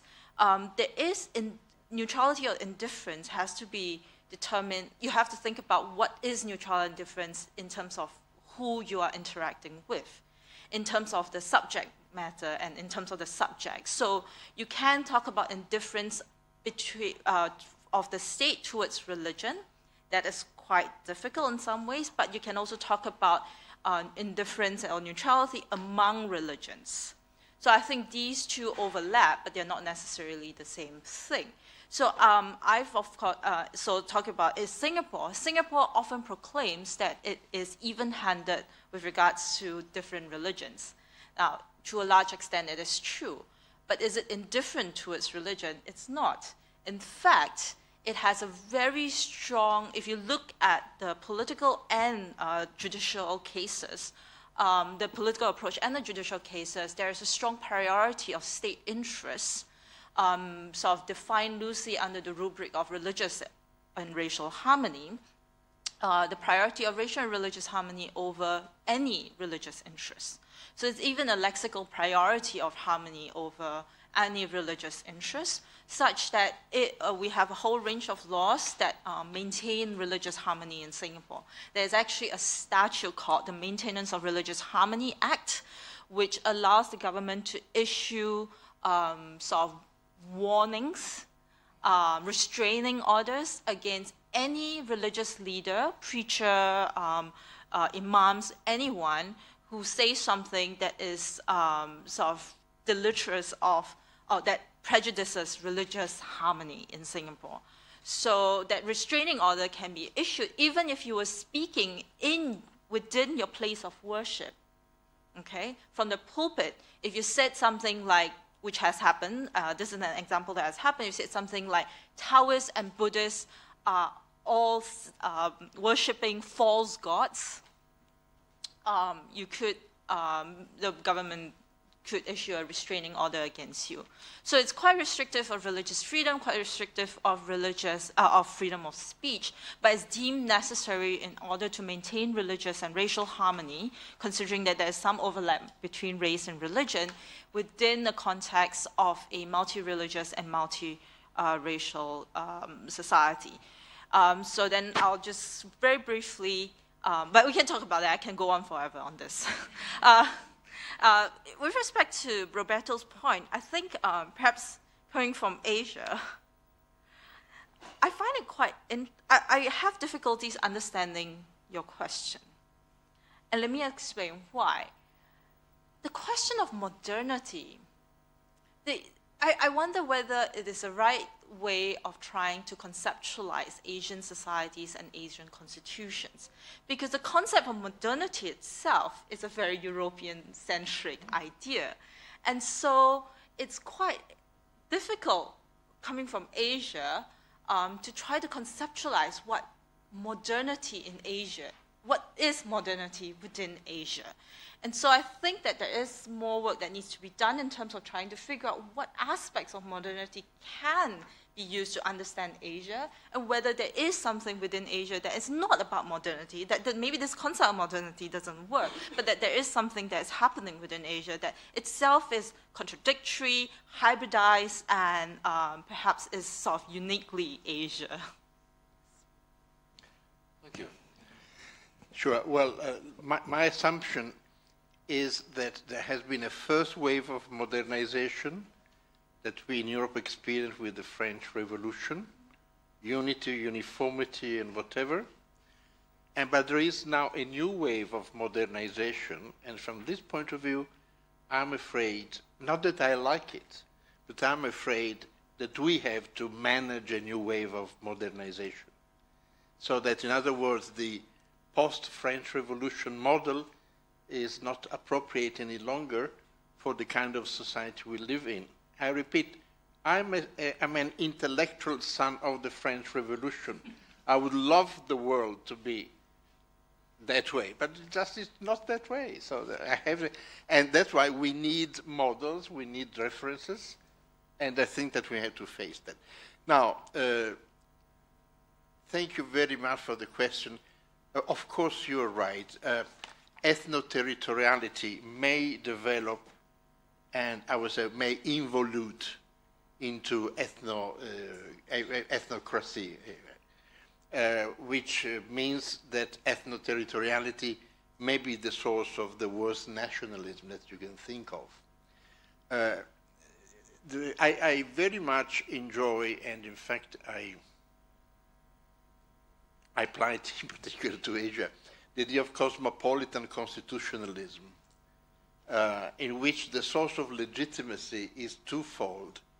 On the one hand is we, the people, but on the other hand is the legitimacy that comes to the commitment to the international community, or that the legitimacy that comes from the international community, which I think is very appropriate, and certainly if we think of new generations of constitutional documents, we see that there is so much interaction, not circulation of the models of written constitutions, but the circulation of constitutional law, as it comes out of practice, as it comes out of conventions of the Constitution, as it comes out of case law.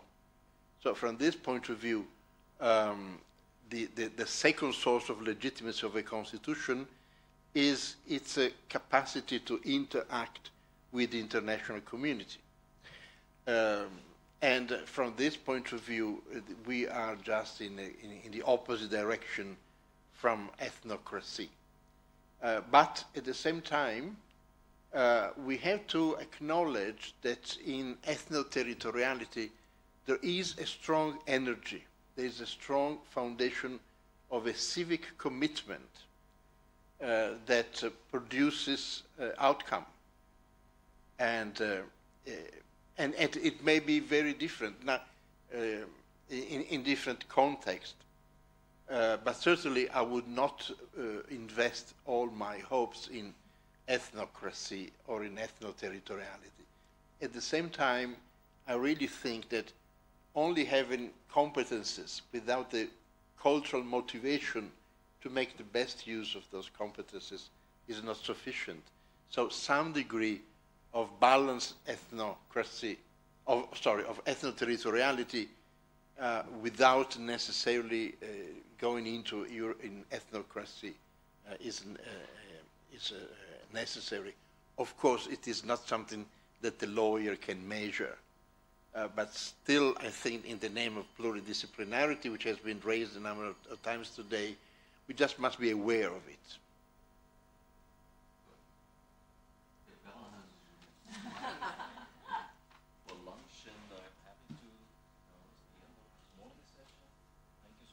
Thank you. panelists. Thank you. Thank you to all the participants in the debate, and buon appetito. Buon appetito. Not to forget, we start again at 2:15. And it will not be easy for the chair to have everybody here to 2:15.